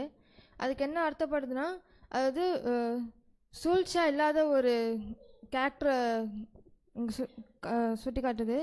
அதாவது இந்த எப்படி குழந்தைங்க வந்து மற்றவங்க என்ன தப்பு பண்ணுறாங்க எது பண்ணுறாங்க அப்படின்ட்டு பார்த்து அதை குறை கண்டுபிடிக்காம நல்ல விஷயம் பார்த்து நேர்மையாக நடந்துக்கிற ஒரு காரியம் இருக்கும். அதே மாதிரி தான் அன்பும் இருக்கும். அதாவது மற்றவங்க என்ன தப்பு பண்ணுறாங்க, மற்றவங்களோட தப்பை கவனித்து அதே மாதிரி நம்மளுக்கு யாரோ ஒருத்தவங்க விரோதமாக எதாவது பண்ணுறாங்கன்னா அதை மனசில் வச்சுக்கிட்டு அதுக்கு பழி வாங்குற மாதிரி எதுவும் பண்ணாது தான் இதுவுமே நினைக்கிறேன். நல்ல பாயிண்ட் சிஸ்டர்.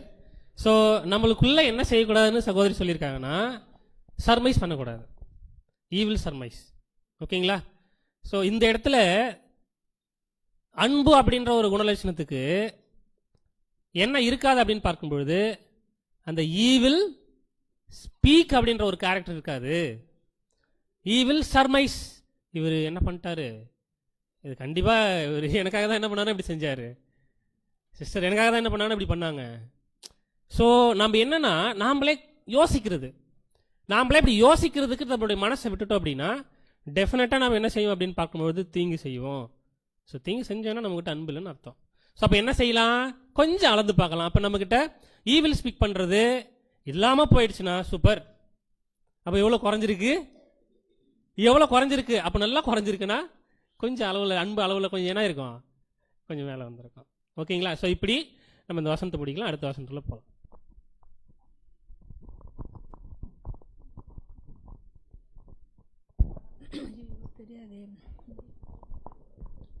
ஆறாம் வசனம்.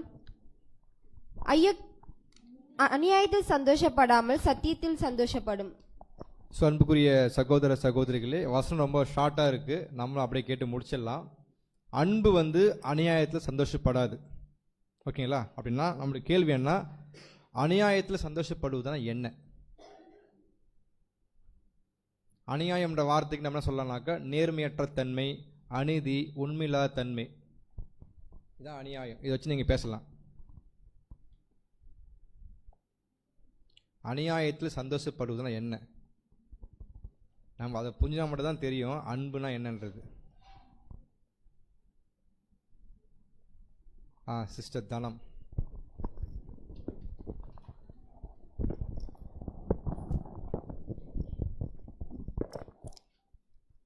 அநியாயத்தில் அது எப்படி சந்தோஷப்படுமா? அநியாயத்தில் அது எப்படி சந்தோஷப்படும்னா படாதா? அது எப்படி அநியாயத்தில் சந்தோஷப்பட? அன்பு அநியாயம் சந்தோஷப்படாது. நம்ம என்ன கேள்வி கேட்டோம்னா, அநியாயம் சந்தோஷப்படுவது எப்படின்னு கேட்குறோம், எப்படி படும் கேட்குறேன். அன்பு தான் படாது. அவங்க எப்படி அநியாயத்தில் சந்தோஷப்படுவாங்கன்னா, ஒரு சகோதரன் வந்து சத்தியத்துக்கு விரோதமாக ஒரு கொள்கை, ஒரு சபைக்கு ஒரு விரோதமாக ஒரு தீமையான காரியம் செய்கிறாருன்னா அதை வந்து நம்ம வந்து நீங்கள் செய்கிறது கரெக்டு தான், இன்னொரு நபர் என்ன சொன்னால் நீங்கள் செய்கிறது கரெக்டு தான், நீங்கள் அப்படி தான் செய்யணும், நீங்கள் பேசுகிறதெல்லாம் கரெக்டு தான் தூண்டி விடக்கூடாது. நம்ம என்ன சொல்லணும்னா, அவர் தவறு என்னன்னு அதை சுட்டி காட்டி அவரை வந்து வெளியே கொண்டுன்னு வரணும். அதில் இப்போ வந்து சுட்டி காட்டி கொண்டு வரத பேசுகிறீங்க, இது ஓகே. இன்னும் கூடுதலான பாயிண்ட் எதிர்பார்க்குறோம். கரெக்டு தான், இன்னும் கொஞ்சம் எக்ஸ்ட்ரா சொன்னாலும் இருக்கும். அநியாயத்தில் சந்தோஷப்படுவதுன்னா என்ன? அவருக்கு அதில் லாபம் வருதுன்னு நினச்சிக்கிட்டு அவரை தூண்டி விடுறது. நீங்கள் எல்லாமே கரெக்டாக தான் செய்கிறீங்கன்னா அவரை உற்சாகப்படுத்தி விடுறது அந்த விஷயத்தில். Okay okay okay okay okay, thank you sister. அக்கா சொல்லுங்கள், கலைவாணி சிஸ்டர்.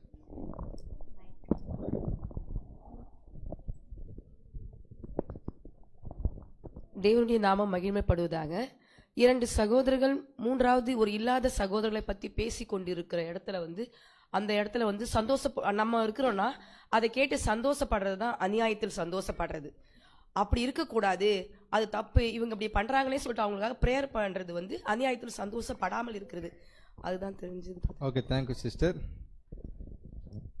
ஓகே, இன்னும் பேசினா நிறையா வந்துட்டு தான் இருக்கும். கை தூக்கினா தான் நான் கை கொடுக்க சொல்லுவேன், தெரிய மாட்டேங்குது. சிஸ்டர் சுவாதிகா.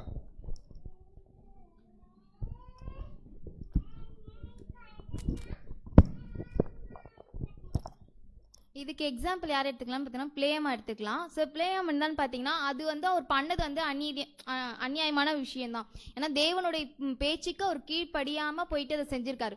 அவருக்கு எது மேலே ஆசை இருந்ததுன்னு பார்த்தீங்கன்னா ஒரு அங்கே இருக்கிற பொருளாசை, அது மேலே அவருக்கு ஆசை இருந்ததுனால தான் அவர் வந்து அந்த தப்பை வந்து அவர் செஞ்சார் இல்லைங்க. ஸோ அப்போ அதுதான் அந்த மாதிரி வந்து நம்மளுக்கு பொருளாசை உலக பிரகாரமாக எந்த ஒன்று ஆசை கொடுத்துருந்தாலும் அதில் நம்ம ஒரு இன்வால்மெண்ட் நம்ம காட்டக்கூடாது. அந்த மாதிரி இன்வால்மெண்ட் காட்டினா அதுதான் வந்து என்னன்னு பார்த்தீங்கன்னா ஒரு அநியாயமா இருக்கும். சரி, ஓகே. அங்கே உதாரணம் கொடுத்துருப்பாங்க பிழையாம் பற்றி. அதே மாதிரி சபைக்குள்ள யார் இருக்க வாய்ப்பு இருக்குன்னா அநேக பிழையாம்கள் இருப்பாங்கன்ற சகோதரர் குறிப்பிட்டிருக்காங்க. ஏன்னா அவங்க என்ன ஆசைப்படுறா, அநியாயத்தில் தேவனுக்கு விரோதமாக பண்ணுற விஷயங்களே பொருளாசை, அது என்னதான், அது அநியாயம்தான். அது ஆசைப்படும் போது என்ன பண்ண, யாருக்கிட்ட எதுக்கு ஆசைப்படுறாங்கன்னா பாலாக்கின்ற ராஜா கிட்ட ஒரு பொருள் கிடைக்கும்ன்ற மாதிரி என்ன எதிர்பார்க்குறாங்க. ஸோ அந்த மாதிரி இருக்க வாய்ப்பு இருக்குது. இது உதாரணம், பைபிள் எக்ஸாம். Thank you sister. நடைமுறையில் கேட்குறேன், சகோதரர்களுக்குள்ள அநியாயம் காணப்படும் போது, அநீதியாக இருக்கும் பொழுது, நேர்மையில்லாமல் இருக்கும்போது நாம் அங்கே எப்படி இருக்கிறோம், அதான் கேள்வி கேட்க வரேன். இந்த நடைமுறையில் நான் புரிஞ்சுன்னு சொல்கிறேன். இப்போ வந்து ஒரு பிரதரோ ஒரு சிஸ்டரோ என்னுடைய சத்தியத்தில் வளர்க்குறதுனால என்கிட்ட இருக்கிற குறைய வந்து தனிப்பட்ட முறையில் சொல்லியிருப்பாங்க, அதை என்னை கரெக்ட் பண்ணியிருப்பாங்க. அதை வந்து நான் ஏற்றுக்கொண்டு இருந்தேன்னா அந்த கோவம் வராது. அது வந்து என்ன இருக்குன்னா எனக்கு அது முள்ளாக குத்தினே இருக்கும். இவங்க ஏன் நம்மள்கிட்ட இப்படி சொன்னாங்க, நம்ம கரெக்டாக தானே இருக்கிறோம், நம்ம என்ன அவ்வளோ சரியாக பண்ணல அப்படின்ற ஒரு மைண்ட் எனக்குள்ளே இருக்கும்போது அந்த சகோதரனை பற்றி இன்னொருத்தவங்க எதனா சொல்லும் போது அங்கே அப்போ எனக்கு பாருங்க ஒரு சந்தோஷம், அது அநியாயத்தில் சந்தோஷப்படுறது. ஓகே, நல்ல சந்தோஷம். வேற யார் ஸ்டார்ட் பண்ணுறீங்க? சிஸ்டர் பிரியா.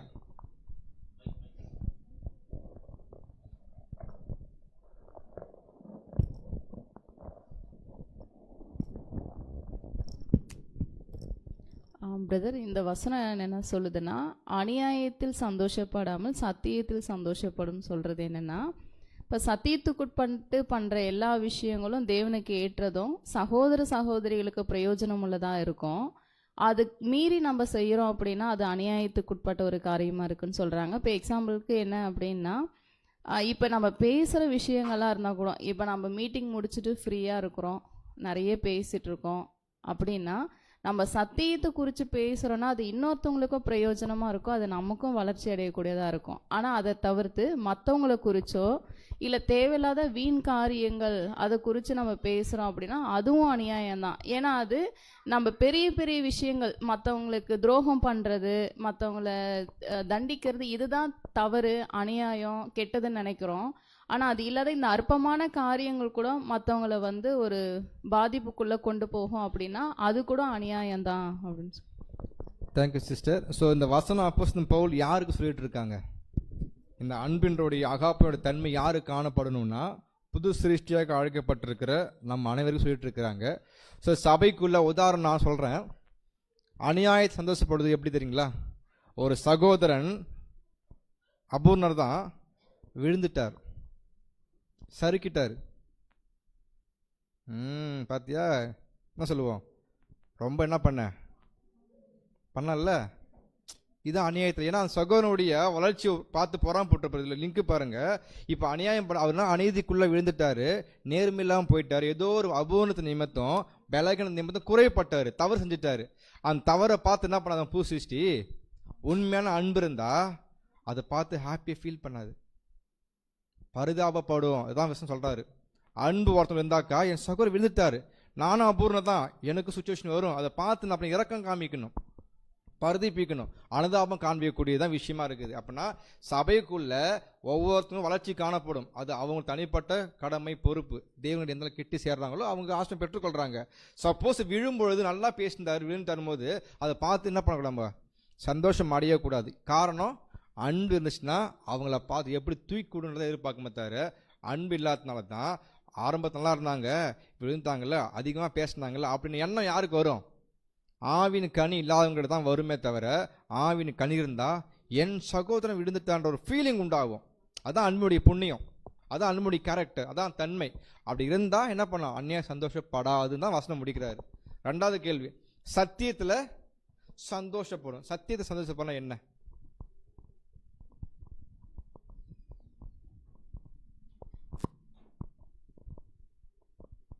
சத்தியத்தில் சந்தோஷப்படுறது ரொம்ப ஈஸியான கேள்வி.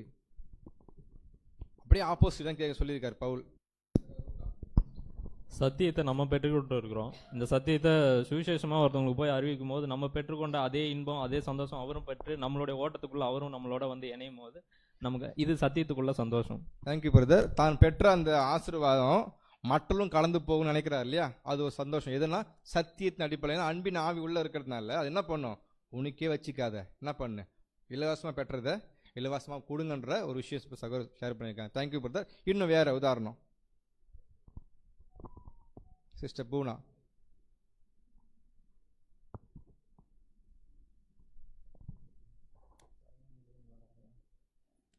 ஆனால் சத்தியத்தில் சந்தோஷப்படுறது அப்படின்னா, இப்போ சப்ஜெக்டே எடுத்துக்கலாம், அந்த சப்ஜெக்ட் வந்து பாசிட்டிவாக வந்தாலும் சரி, அது நெகட்டிவாக வந்தாலும் சரி, அதனால வந்து அது சந்தோஷப்பட ஒரு விஷயம். எந்த ஒரு சத்தியம் வந்தாலும் தேவன் மூலயமா வருது அப்படின்ற விஷயம் ஏற்றுக்கொள்ள ஒரு விஷயம்.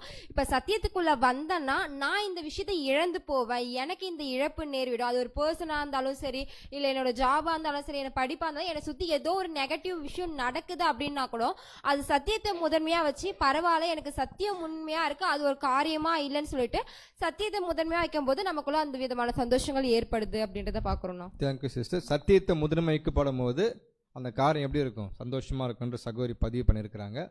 அடுத்து யாரு சகோதரி சொல்றீங்களா?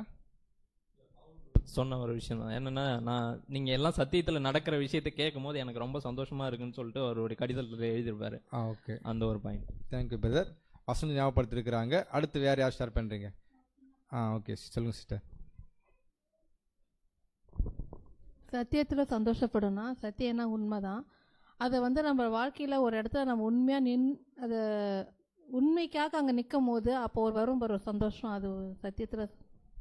ஓகே, சத்தியத்தை பெற்றுக்கொண்டு அந்த உண்மையை காண்பிக்கிறதுல வரக்கூடிய சந்தோஷம். ஓகேங்களா?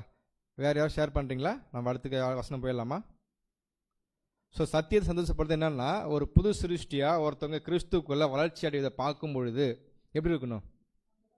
பொறாம வரக்கூடாது. பார்த்தோம் அப்படின்னா அன்பு இல்லை, தன்னை தானே புகழ்ந்து பேசக்கூடிய மனப்பானம் இல்லை, சினம் அடைவது இல்லை. அப்படின்னா அவங்க வளர்ச்சி அடைவதை பார்த்து என்ன பண்ணணும்? எந்த அளவுக்கு நீங்கள் சப்போர்ட் பண்ணுறீங்களோ, உதவி செய்கிறீங்களோ, அதுதான் சரீரத்தினுடைய ஐக்கியம். கிறிஸ்து நீங்கள் பண்ணுறாரா? நம்ம எவ்வளோ விழுந்து போகிறோம், கோவப்படுறாரா? தட்டி கொடுத்து என்ன பண்ணுறோம்? செய்ய முடியணும், என்கரேஜ் பண்ணுறத போல் சத்தியத்து நிமித்தம் உண்மையாக ஊழியம் செய்யணும், உண்மையாக வாழணும், பிரயாசப்படணும், மாம்சத்தை அழிக்கணுன்ற யாரெல்லாம் விருப்பம் கொள்கிறாங்களோ சத்தியத்துக்காக அப்படியே பல விஷயங்களை பார்க்கணும்லாம் போகணும். அவங்க சப்போர்ட் பண்ணி என்கரேஜ் பண்ணி அவங்க என்ன பண்ண தட்டி கொடுக்கணும். இதுதான் சந்தோஷம். அப்படி இருந்தால் மட்டும்தான் உண்மையான அன்பு நமக்கு என்ன பண்ணுது? அகாப்பே என்ன பண்ணுதுன்னா கிரியை செய்யுது. நம்ம கிறிஸ்துவ வாழ நம்ம முயற்சி எடுக்கும் போது கிறிஸ்தவம் சப்போர்ட் பண்ணல, ஒருவேளை விழும்போது என்ன பண்ணுறாருங்க? தேவன்கிட்ட பருந்து பேசுகிறாரு. அதான் பார்க்குறோம். அநேக சந்தோஷப்படல, விழுந்து போனால் பண்ணுறாரு, அனுதாபம் காட்டுறாரு. இது ரெண்டு கேட்டம் இருக்கணும். விழுந்து போகும்போது பரிதாபம் இருக்கணும், வளர்ச்சியில் போகும்போது தூக்கி விடுறதுக்கு என்ன பண்ணணும்? சப்போர்ட் பண்ணுறதை பார்க்குறோம். நம்ம அடுத்த வசனம் படிக்கலாம். வசனம், சகலத்தையும் தாங்கும், சகலத்தையும் விசுவாசிக்கும், சகலத்தையும் நம்பும், சகலத்தையும் சகிக்கும். Thank you sister. ஸோ இதுக்கு முன்னாடி இந்த 6வது வசனத்தில் ஒரே ஒரு அடிஷ்னலாக பாயிண்ட்டு, அநியாயத்தில் சந்தோஷப்படாமல் சத்தியத்தில் சந்தோஷப்படுற விஷயத்தை குறித்து ரொம்ப அழகாக எலாபரேட்டாக நம்ம டிஸ்கஸ் பண்ணோம். ஆனால் எதில்? ஓகேங்களா? சத்தியத்தில், ரைட், அதான் உண்மை. இவ்வளோ சிம்பிளாக கேள்வி கேட்டால் என்ன பண்ணுறது?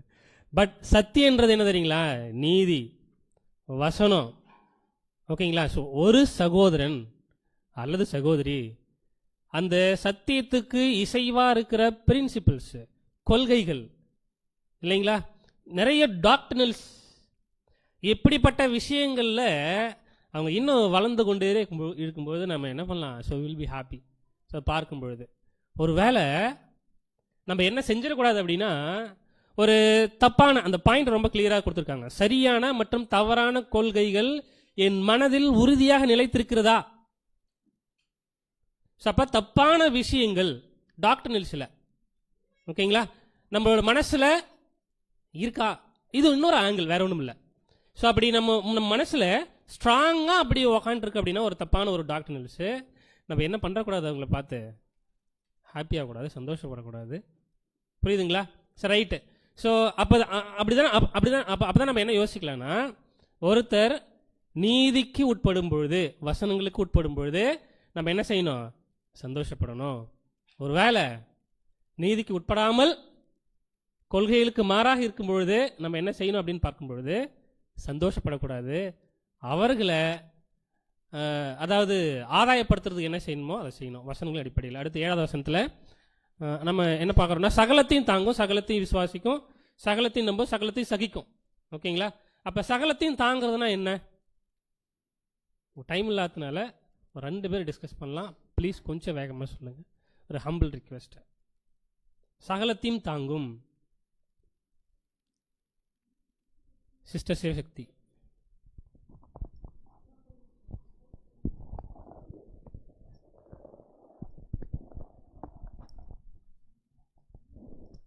சகலத்தையும் தாங்குன்னு சொன்னால் ஆண்டவராக இயேசு கிறிஸ்து வந்து ஒரு பரிபூர்ணர். ஆனால் அங்கே சுற்றி இருந்தவங்க யாருமே வந்து பரிபூர்ணர் இல்லை. இருந்தாலும் அவரை எவ்வளோ வந்து நிந்தனைகள், பாடுகள், கஷ்டங்கள் எவ்வளோ கொடுத்தாங்க. ஆனால் யாருக்காக தாங்கினான்னா, அப்பா சொல்லிட்டாங்க, இந்த உலகத்தை தான் நம்ம ஜெயிக்கிறதுக்கு வந்திருக்கோம், மீட்க வந்திருக்கோம், இவங்களுக்காக தான் நம்ம பலியாக செலுத்த வந்திருக்கோம். ஆனால் இவங்களுக்கு தெரியல. அதனால் நம்மளுக்கு அவருக்கு தெரியும் இவங்களுக்காக தான் நம்ம பலி, ஆனால் அவங்களுக்கு தெரியாது. அவ்வளோ நிந்தனைகளையும் பாடுகளும் அவமானங்களும் அவர் சகித்தார். அதே போல் நம்ம சத்தியத்துக்குள்ளே வந்திருக்கும் போது நமக்கும் அநேக பாடுகள், உபத்திரங்கள் வரும். எது நிமித்தமாக வரணும்னா சத்தியத்து மித்தமாக தான் நம்மளுக்கு வரணும். அப்போ நம்ம நிறைய வரும்போது நம்ம அவமானங்கள் கூட நம்மளுக்கு வரலாம். நிந்தைகள், பேச்சுகள், ஒரு மாதிரி பார்வைகள், எப்படிப்பட்ட விஷயங்கள் நம்ம வாழ்க்கையில் நடந்தாலும் தேவன் அனுமதிக்கிறாங்க. சத்தியத்தின் மித்தமாக வருதா நம்ம ஏற்றுக்கொண்டு அதை பொறுமையோடு நம்ம பார்க்கணும். அதான் சகலத்தையும் நம்ம சகிக்கிறவங்க தான் நம்ம ஜெயங்கொள்ள முடியும். அவசரம் நம்ம சின்ன சின்ன விஷயங்களுக்கு சகிக்க முடியாமல் நம்ம நின்னோம்னா நம்மளால ஜெயங்கொள்ள முடியாது அப்படின்றது. Thank you sister. சகலத்தையும் தாங்கும் அப்படின்றதுக்கு ஒரு ப்ராக்டிக்கல் எக்ஸாம்பிள் சொல்லி நீங்கள் விளக்கலாம். அடுத்து சிஸ்டர் செண்பக் பிரியா, தெரியல மைக் பக்கம். சகலத்தையும் தாங்கும் அப்படின்னும் போது இப்போ நம்ம சத்தியத்தில் நல்லா ஓடிட்டுருப்போம். அப்போ எக்ஸாம்பிளுக்கு என்னென்னா, நிறைய விஷயங்கள் இப்போ ட்ரூத்தின் அடிப்படையில் பண்ணுவோம். இப்போ வந்து என்னென்னா, பிரதர்ஸ் வராங்க, இல்லை தனிப்பட்ட பர்சனல் ஸ்டடியாக இருக்கலாம், இல்லை ஏதாவது ஒரு டிஸ்கஷனாக இருக்கலாம். ஸோ இந்த மாதிரி நிறைய ட்ராவல் பண்ணுற ஒரு சூழ்நிலையாக கூட இருக்கலாம். ஊழியத்தின் நிமித்தம், இல்லை உடன் ஊழியர்களாக போய் செய்கிற ஹெல்ப்பு கூட. இப்போ இந்த மாதிரி சத்தியத்துக்காக நம்ம நிறைய சாக்ரிஃபைஸ் பண்ணுவோம். அதனால் நம்மளுடைய டைமை சாக்ரிஃபைஸ் பண்ணுவோம். நம்ம வாங்க வேண்டிய திங்ஸ் கூட வாங்க முடியாத அளவுக்கு போகும். அதுக்கடுத்தது என்னென்னா, நம்ம நிறைய தூக்கம் கூட இல்லாத கெட்டு போகும். இந்த மாதிரி நிறைய சூழ்நிலைகள் இருக்கும். ஆனால் அதை கூட எப்படி பேசுவாங்க, எதிர்பார்ப்பாங்க அப்படின்னா, ஏன் இவ்வளோ ரிஸ்க் எடுக்கிறீங்க? நல்லா ஹெல்த்தியாக தூங்கினா தானே நம்ம நல்லா ஹெல்த்தியாக சத்தியத்தில் ஓட முடியும் அப்படின்ற மாதிரிலாம் வந்து அதை சரியாக புரிந்து கொள்ளாத பேசுவாங்க. இந்த மாதிரிலாம் ஓடி தான் நம்ம வந்து சர்ச் கிளாஸை பெறணும்லாம் தேவன் சொல்லலை. நம்ம டெய்லியும் பண்ணுற விஷயங்கள் பண்ணாவே நம்ம சபையாக மாறிடுவோம் அப்படின்னு டிஸ்கரேஜ் பண்ணுவாங்க. இந்த மாதிரி நம்ம பண்ணுற அர்ப்பணிப்பை வந்து என்னென்னா மதிப்பு வந்து குறைச்சி பேசுவாங்க. நம்மளுடைய ஆவிக்குரிய ஓட்டத்தை தடை பண்ணுற மாதிரிலாம் நடக்கும். பட் அப்போ வந்து நம்ம என்னென்னா, அவங்கள வந்து இவங்க நல்லா சத்தியத்தில் ஓடலன்னு தீமையாக யோசிக்காத, பேசாத, இந்த விஷயங்கள்லாம் நம்ம அட்ஜஸ்ட் பண்ணிவிட்டு அவங்க மேலே அன்பும் கருணையும் காமிச்சிட்டு நம்ம வந்து என்னென்னா எல்லாத்தையும் தாங்கணும்னு சொல்லுவோம். Thank you sister. ஸோ சகலத்தையும் தாங்கும் அப்படின்றது ரொம்ப அழகான எக்ஸாம்பிள்ஸோடு நம்ம என்ன பண்ணோம்னா சகோதரி ஷேர் பண்ணியிருந்தாங்க. சகலத்தையும், அதாவது எப்படி அது நம்மளுடைய கான்சிகரேஷன், இது எக்ஸ்ட்ரீம் லெவல் எக்ஸாம்பிள், ரொம்ப நல்ல எக்ஸாம்பிள். அது நம்மளுடைய கான்சிகரேஷனுடைய அந்த வேல்யூ இருக்கு இல்லைங்களா? அதையே என்ன பண்ணுவாங்க அப்படின்னு பார்க்கும் பொழுது, ஸோ அதை மதிப்பிடக்கூடிய ஒரு விஷயத்துக்குள்ளே வரும்பொழுது எவ்வளோ வலிக்கும் நீ சொல்லுங்களேன், எவ்வளோ பெயின்ஃபுல்லாக இருக்கும் மனசுக்குள்ள. ஸோ இதை தான் தாங்கணும். ஓகேங்களா? ஸோ அப்போ என்ன விஷயமா இருந்தாலும், எக்காரியங்களாக இருந்தாலும் என்ன செய்யணும் அப்படின்னா, நம்ம தாங்கக்கூடியவர்களாக இருக்கணும். ரைட். அடுத்து ஒரு 4 பாயிண்ட் இருக்குது. நம்ம என்ன செய்யலாம்னா, சகலத்தையும் விசுவாசிக்கும், சகலத்தையும் நண்போம், சகலத்தையும் சகிக்கும். ஸோ 3 பாயிண்ட் இருக்கு இல்லைங்களா? நம்ம 3 பாயிண்ட்டும் சேர்த்து என்ன பண்ணுவோம்னா பதில் சொல்லலாம், நேரம் இல்லாதனால.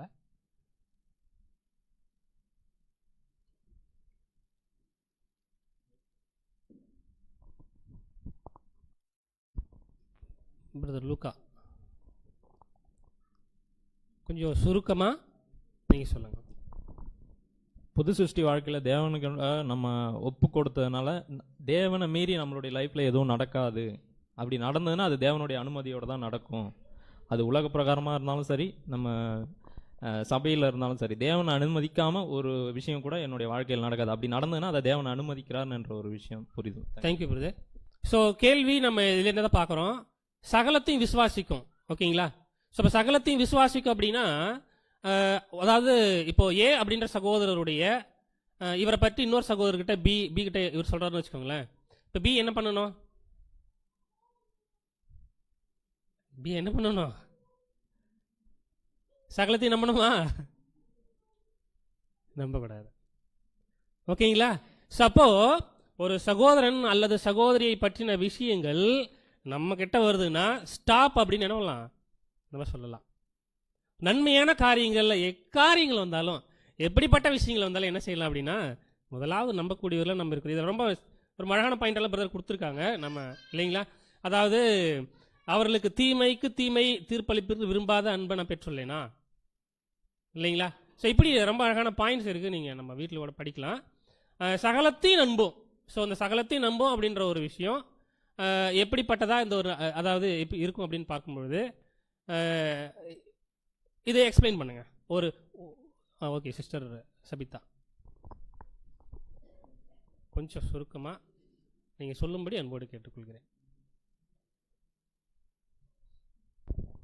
இல்லை, சகலத்தையும் நம்பும் அப்படின்னு சொல்லிட்டு என்ன சொல்கிறாங்கன்னா, இப்போ ஒரு சகோதரன் சகோதரி இருக்காங்க, இல்லை அவங்கள பற்றியே சொல்கிறாங்க ஒரு விஷயத்த அப்படின்னா, அது சப்போஸ் தவறாக கூட இருக்கலாம், இல்லை நம்மளோட ஏமாற்றும்படியாக கூட ஒரு சில விஷயங்கள் காரியங்களை சொல்கிறாங்கன்னும் போது அவங்கள உடனே திருப்பிடாமல் மதிப்பிடாமல் குற்றப்படுத்தாமல், அது தவறாக இருந்தாலும் சரி அதை நம்பி ஏமாந்துடுங்க அப்படின்னு சொல்லிட்டு தான் இங்கே பிரதர் எக்ஸ்பிளைன் பண்ணுறாங்க. நம்புங்க, நம்மளுடைய சகோதர சகோதரிகள் தான் அவங்க. இப்போ அதான் மற்றவர்கள கிடையாது, அவங்கள பற்றி இல்லை அவங்களுடைய கேரக்டரை பற்றி அவங்களோட சூழ்நிலைகளை பற்றி சொல்லும்போது நீங்கள் 100 தடவை என்ன பண்ணுங்க, ஏமாந்துருங்க அவங்க சொல்கிறத அப்படின்னு சொல்லிட்டு சொல்கிறாங்க. நான் தேங்க்யூ சிஸ்டர். ஸோ அப்போ சகலத்தையும் நம்புகிற ஒரு விஷயம், நல்ல ஒரு பாயிண்ட்டு நம்ம ஷேர் பண்ணோம். அடுத்து சகலத்தையும் சகிக்கிறது. யாராவது ஒருத்தவங்க சொல்லுங்கள், நம்ம அடுத்த வசனத்துக்குள்ளே போயிடலாம். சகலத்தையும் இதாவது இந்த ஒவ்வொரு வசனமும் நம்ம 1 மணி நேரத்துக்கு மேலே டிஸ்கஸ் பண்ணலாம், இல்லைங்களா? அப்பேற்பட்ட கண்டென்ட் உள்ளே இருக்குது, பட் நம்மளுக்கு நேரம் இல்லை. ஓகேங்களா? ஸோ அதனால் என்ன பண்ணலான்னா, சகலத்தையும் சகிக்கும். ஒருத்தர் ஷேர் பண்ணுங்க, ஒரு எக்ஸாம்பிள் கூட ஷேர் பண்ணுங்க போதும். பிரதர் சைடு இருந்து ப்ளீஸ் யாராவது. சிஸ்டர் லக்ஷ்மி.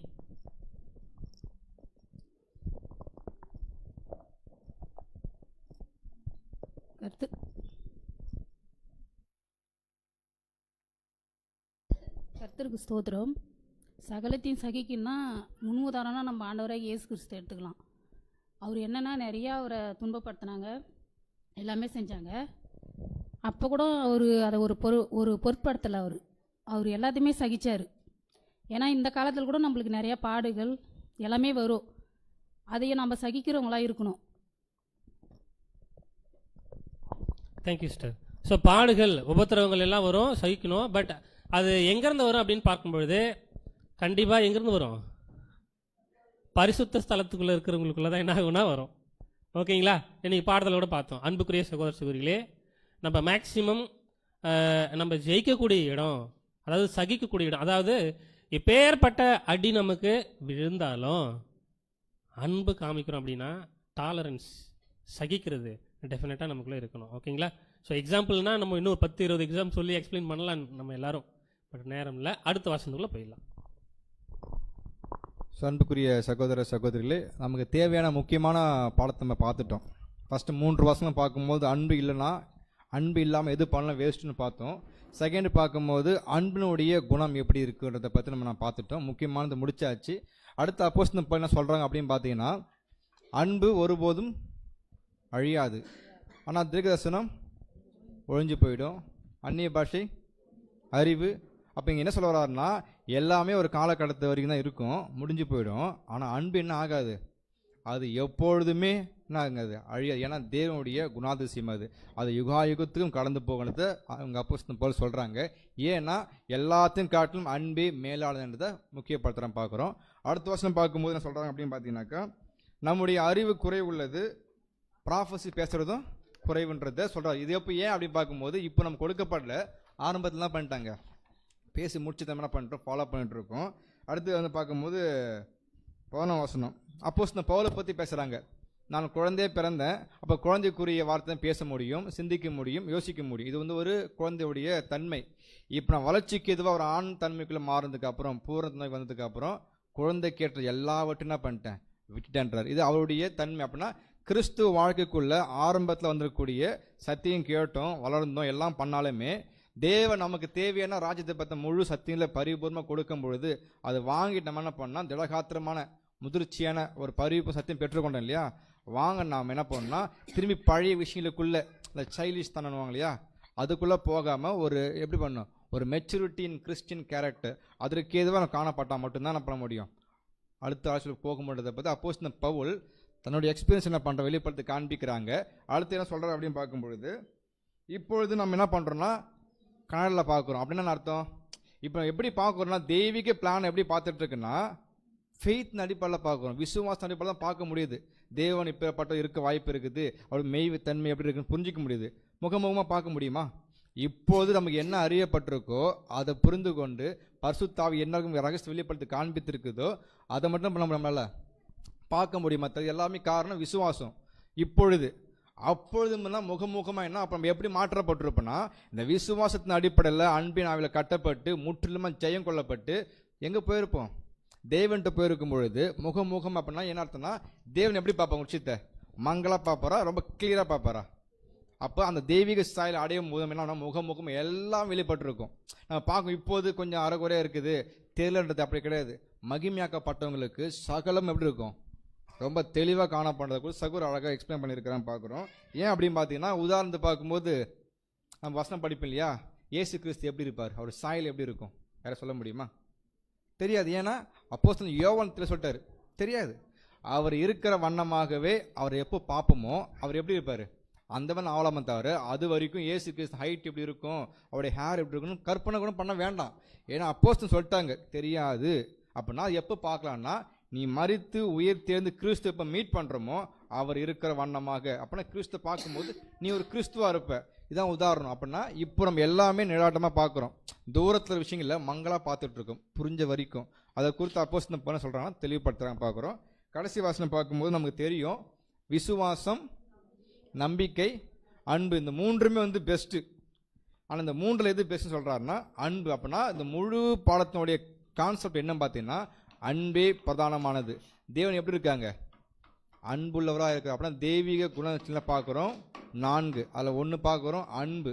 அன்புனால தான் நம்ம ஒட்டுமொத்த உலகத்தில் தேவன் இயக்கிட்டு இருக்கிறான் பார்க்குறோம். அந்த அன்பினுடைய ஆவின் கனிகளில் யார் வரும்னு எதிர்பார்க்குறாருன்னா, புது சிருஷ்டி அழைக்கப்பட்ட நாமோ அந்த அன்பை என்ன பண்ணணும், உள்ளே வாங்கிட்டு அன்பின் கனியில் காண்பிக்கணும். காண்பிக்கும் பட்சத்தில் நம்ம படித்தோம் இல்லையா, ப்ராக்டிக்கலாக பேசும் விஷயங்கள் எல்லாமே பொருந்தும். அப்படி பண்ணால் மட்டும்தான் அந்த ஒன்றுக்கு பதினுடைய ஆழங்களையும் அர்த்தங்களையும் புரிந்து கொண்டு நாம் புது சிருஷ்டி என்ன பண்ண முடியும், ஜீவிக்க முடியும் என்பதை அப்போஸ்தலன் பவுல் நம்ம தெளிவாக கொடுத்துருக்கான்னு பார்க்குறோம். நம்ம பேசின விஷயம் நல்லா மிஸ் பண்ணலாம் கூட, தனிப்பட்ட மாதிரி நீங்கள் படிச்சிருப்பீங்க இல்லையா, அதுவும் உங்களுக்கு புரிஞ்சிருக்கும்.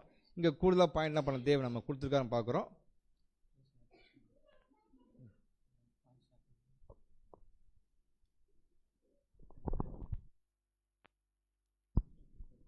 சரி, ஓகே. நமக்கு எல்லாருக்கும் இப்போது அடுத்து மிகப்பெரிய செஷன் இருக்குது, லஞ்ச்.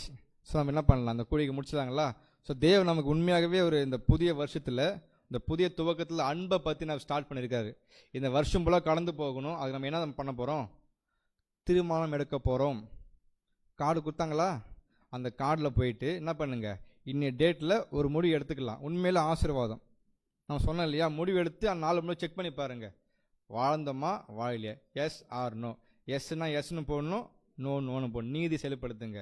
அது கடைசியாக அடுத்த ஆண்டு திரும்பி பார்க்கும்போது எத்தனை நோ இருக்குது, எத்தனை எஸ்ன்னு பார்த்தா நம்முடைய உடன்படிக்கையின் சீவ் எந்த அளவுக்கு குரோத் ஆகிருக்கு கண்டுபிடிக்க முடியும்.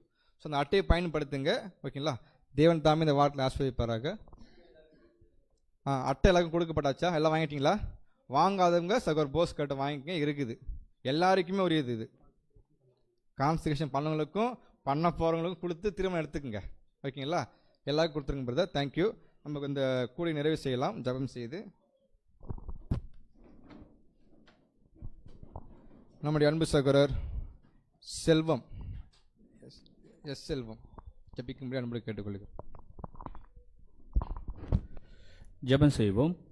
மகா இரக்கமும் கிருபை நிறைந்த எங்கள் அன்பின் பரலோக பிதாவே, நன்றியோடு உம்மை துதிக்கிறோம், ஸ்தோத்தரிக்கிறோம். அப்பா தேவரீர் காலிலேருந்து மட்டுமா எங்களை அப்பா உடைய வசனத்தினால் எங்களை அப்பா வழிநடத்தி வந்த உடைய மேலான தயவுக்காக நன்றி செலுத்துகிறோம். இதோ தகப்பனே அப்பா, இந்த நேரத்தில் கூட அன்பு என்ற தலைப்பின் கீழ் தகப்பனே எங்களுடைய குணாதிசங்களை வளர்த்து கொள்ளத்தக்கதாக நீர் ஏற்படுத்தி கொடுத்த உங்களுடைய மகாபெரு தயவுக்காக நன்றி செலுத்துகிறோம். தகப்பனே அன்பு எங்களுக்குள்ள அப்பா குறைபடாதபடி தகப்பனே, அதில் குறைபட்டா இருந்தாலும் நீதாமே அப்பா ஒருபோதும் எங்களை எந்த நேரத்திலும் மன்னித்து தகப்பனே எங்களுக்குள்ள அன்பு தகப்பனே எங்களுக்கு பெருகும்படியா உம்முடைய குமாரன் மூலியமாக எங்களுக்கு அப்பா சொல்லிக் கொடுத்த தகப்பனே, நாங்கள் ஒருபோதும் விட்டுவிடாதபடி இந்த அன்புக்குள்ள நாங்கள் வளர்களாக இருக்க தேவன்தாமே எங்களுக்கு உதவி செய்ய செபிக்கிறோம். தகப்பனே மீதி செக்ஷன் கரத்தில் ஒப்பு கொடுக்குறோம். நீதாமே அப்பா எங்களுக்கு வழிநடத்த வரும்படியா இது வேலை மன்றாடி கெஞ்சுகிறோம். தொடர்ந்து வழிநடத்தும் ஆசீர்வதியும். இதுவே குமாரனாக இயேசு கிறிஸ்து மூலமாக ஜபங்களை ஏறெடுக்கிறோம் என் ஜீவனுள்ள நல்ல பிதாவே. சிஸ்டர்ஸ் பிரதர்ஸ், இப்போ நமக்கு 1:30 டைம் ஆயிடுச்சு. 1:30 மணிக்கு நமக்கு லஞ்ச் இருக்குது. லஞ்ச் டைம் வந்து 1 மணி நேரம். 2:30 வந்தால் போதுமா? 2:30 மணிக்கு நீங்கள் என்ன பண்ணீங்கன்னா மேலே வந்துடுங்க. நமக்கு சாட்சி கூட்டம் இருக்குது. ஸோ யாரும் போக வேண்டாம். நம்ம 2:30 மணிக்கு ஸ்டார்ட் பண்ணாக்க நம்ம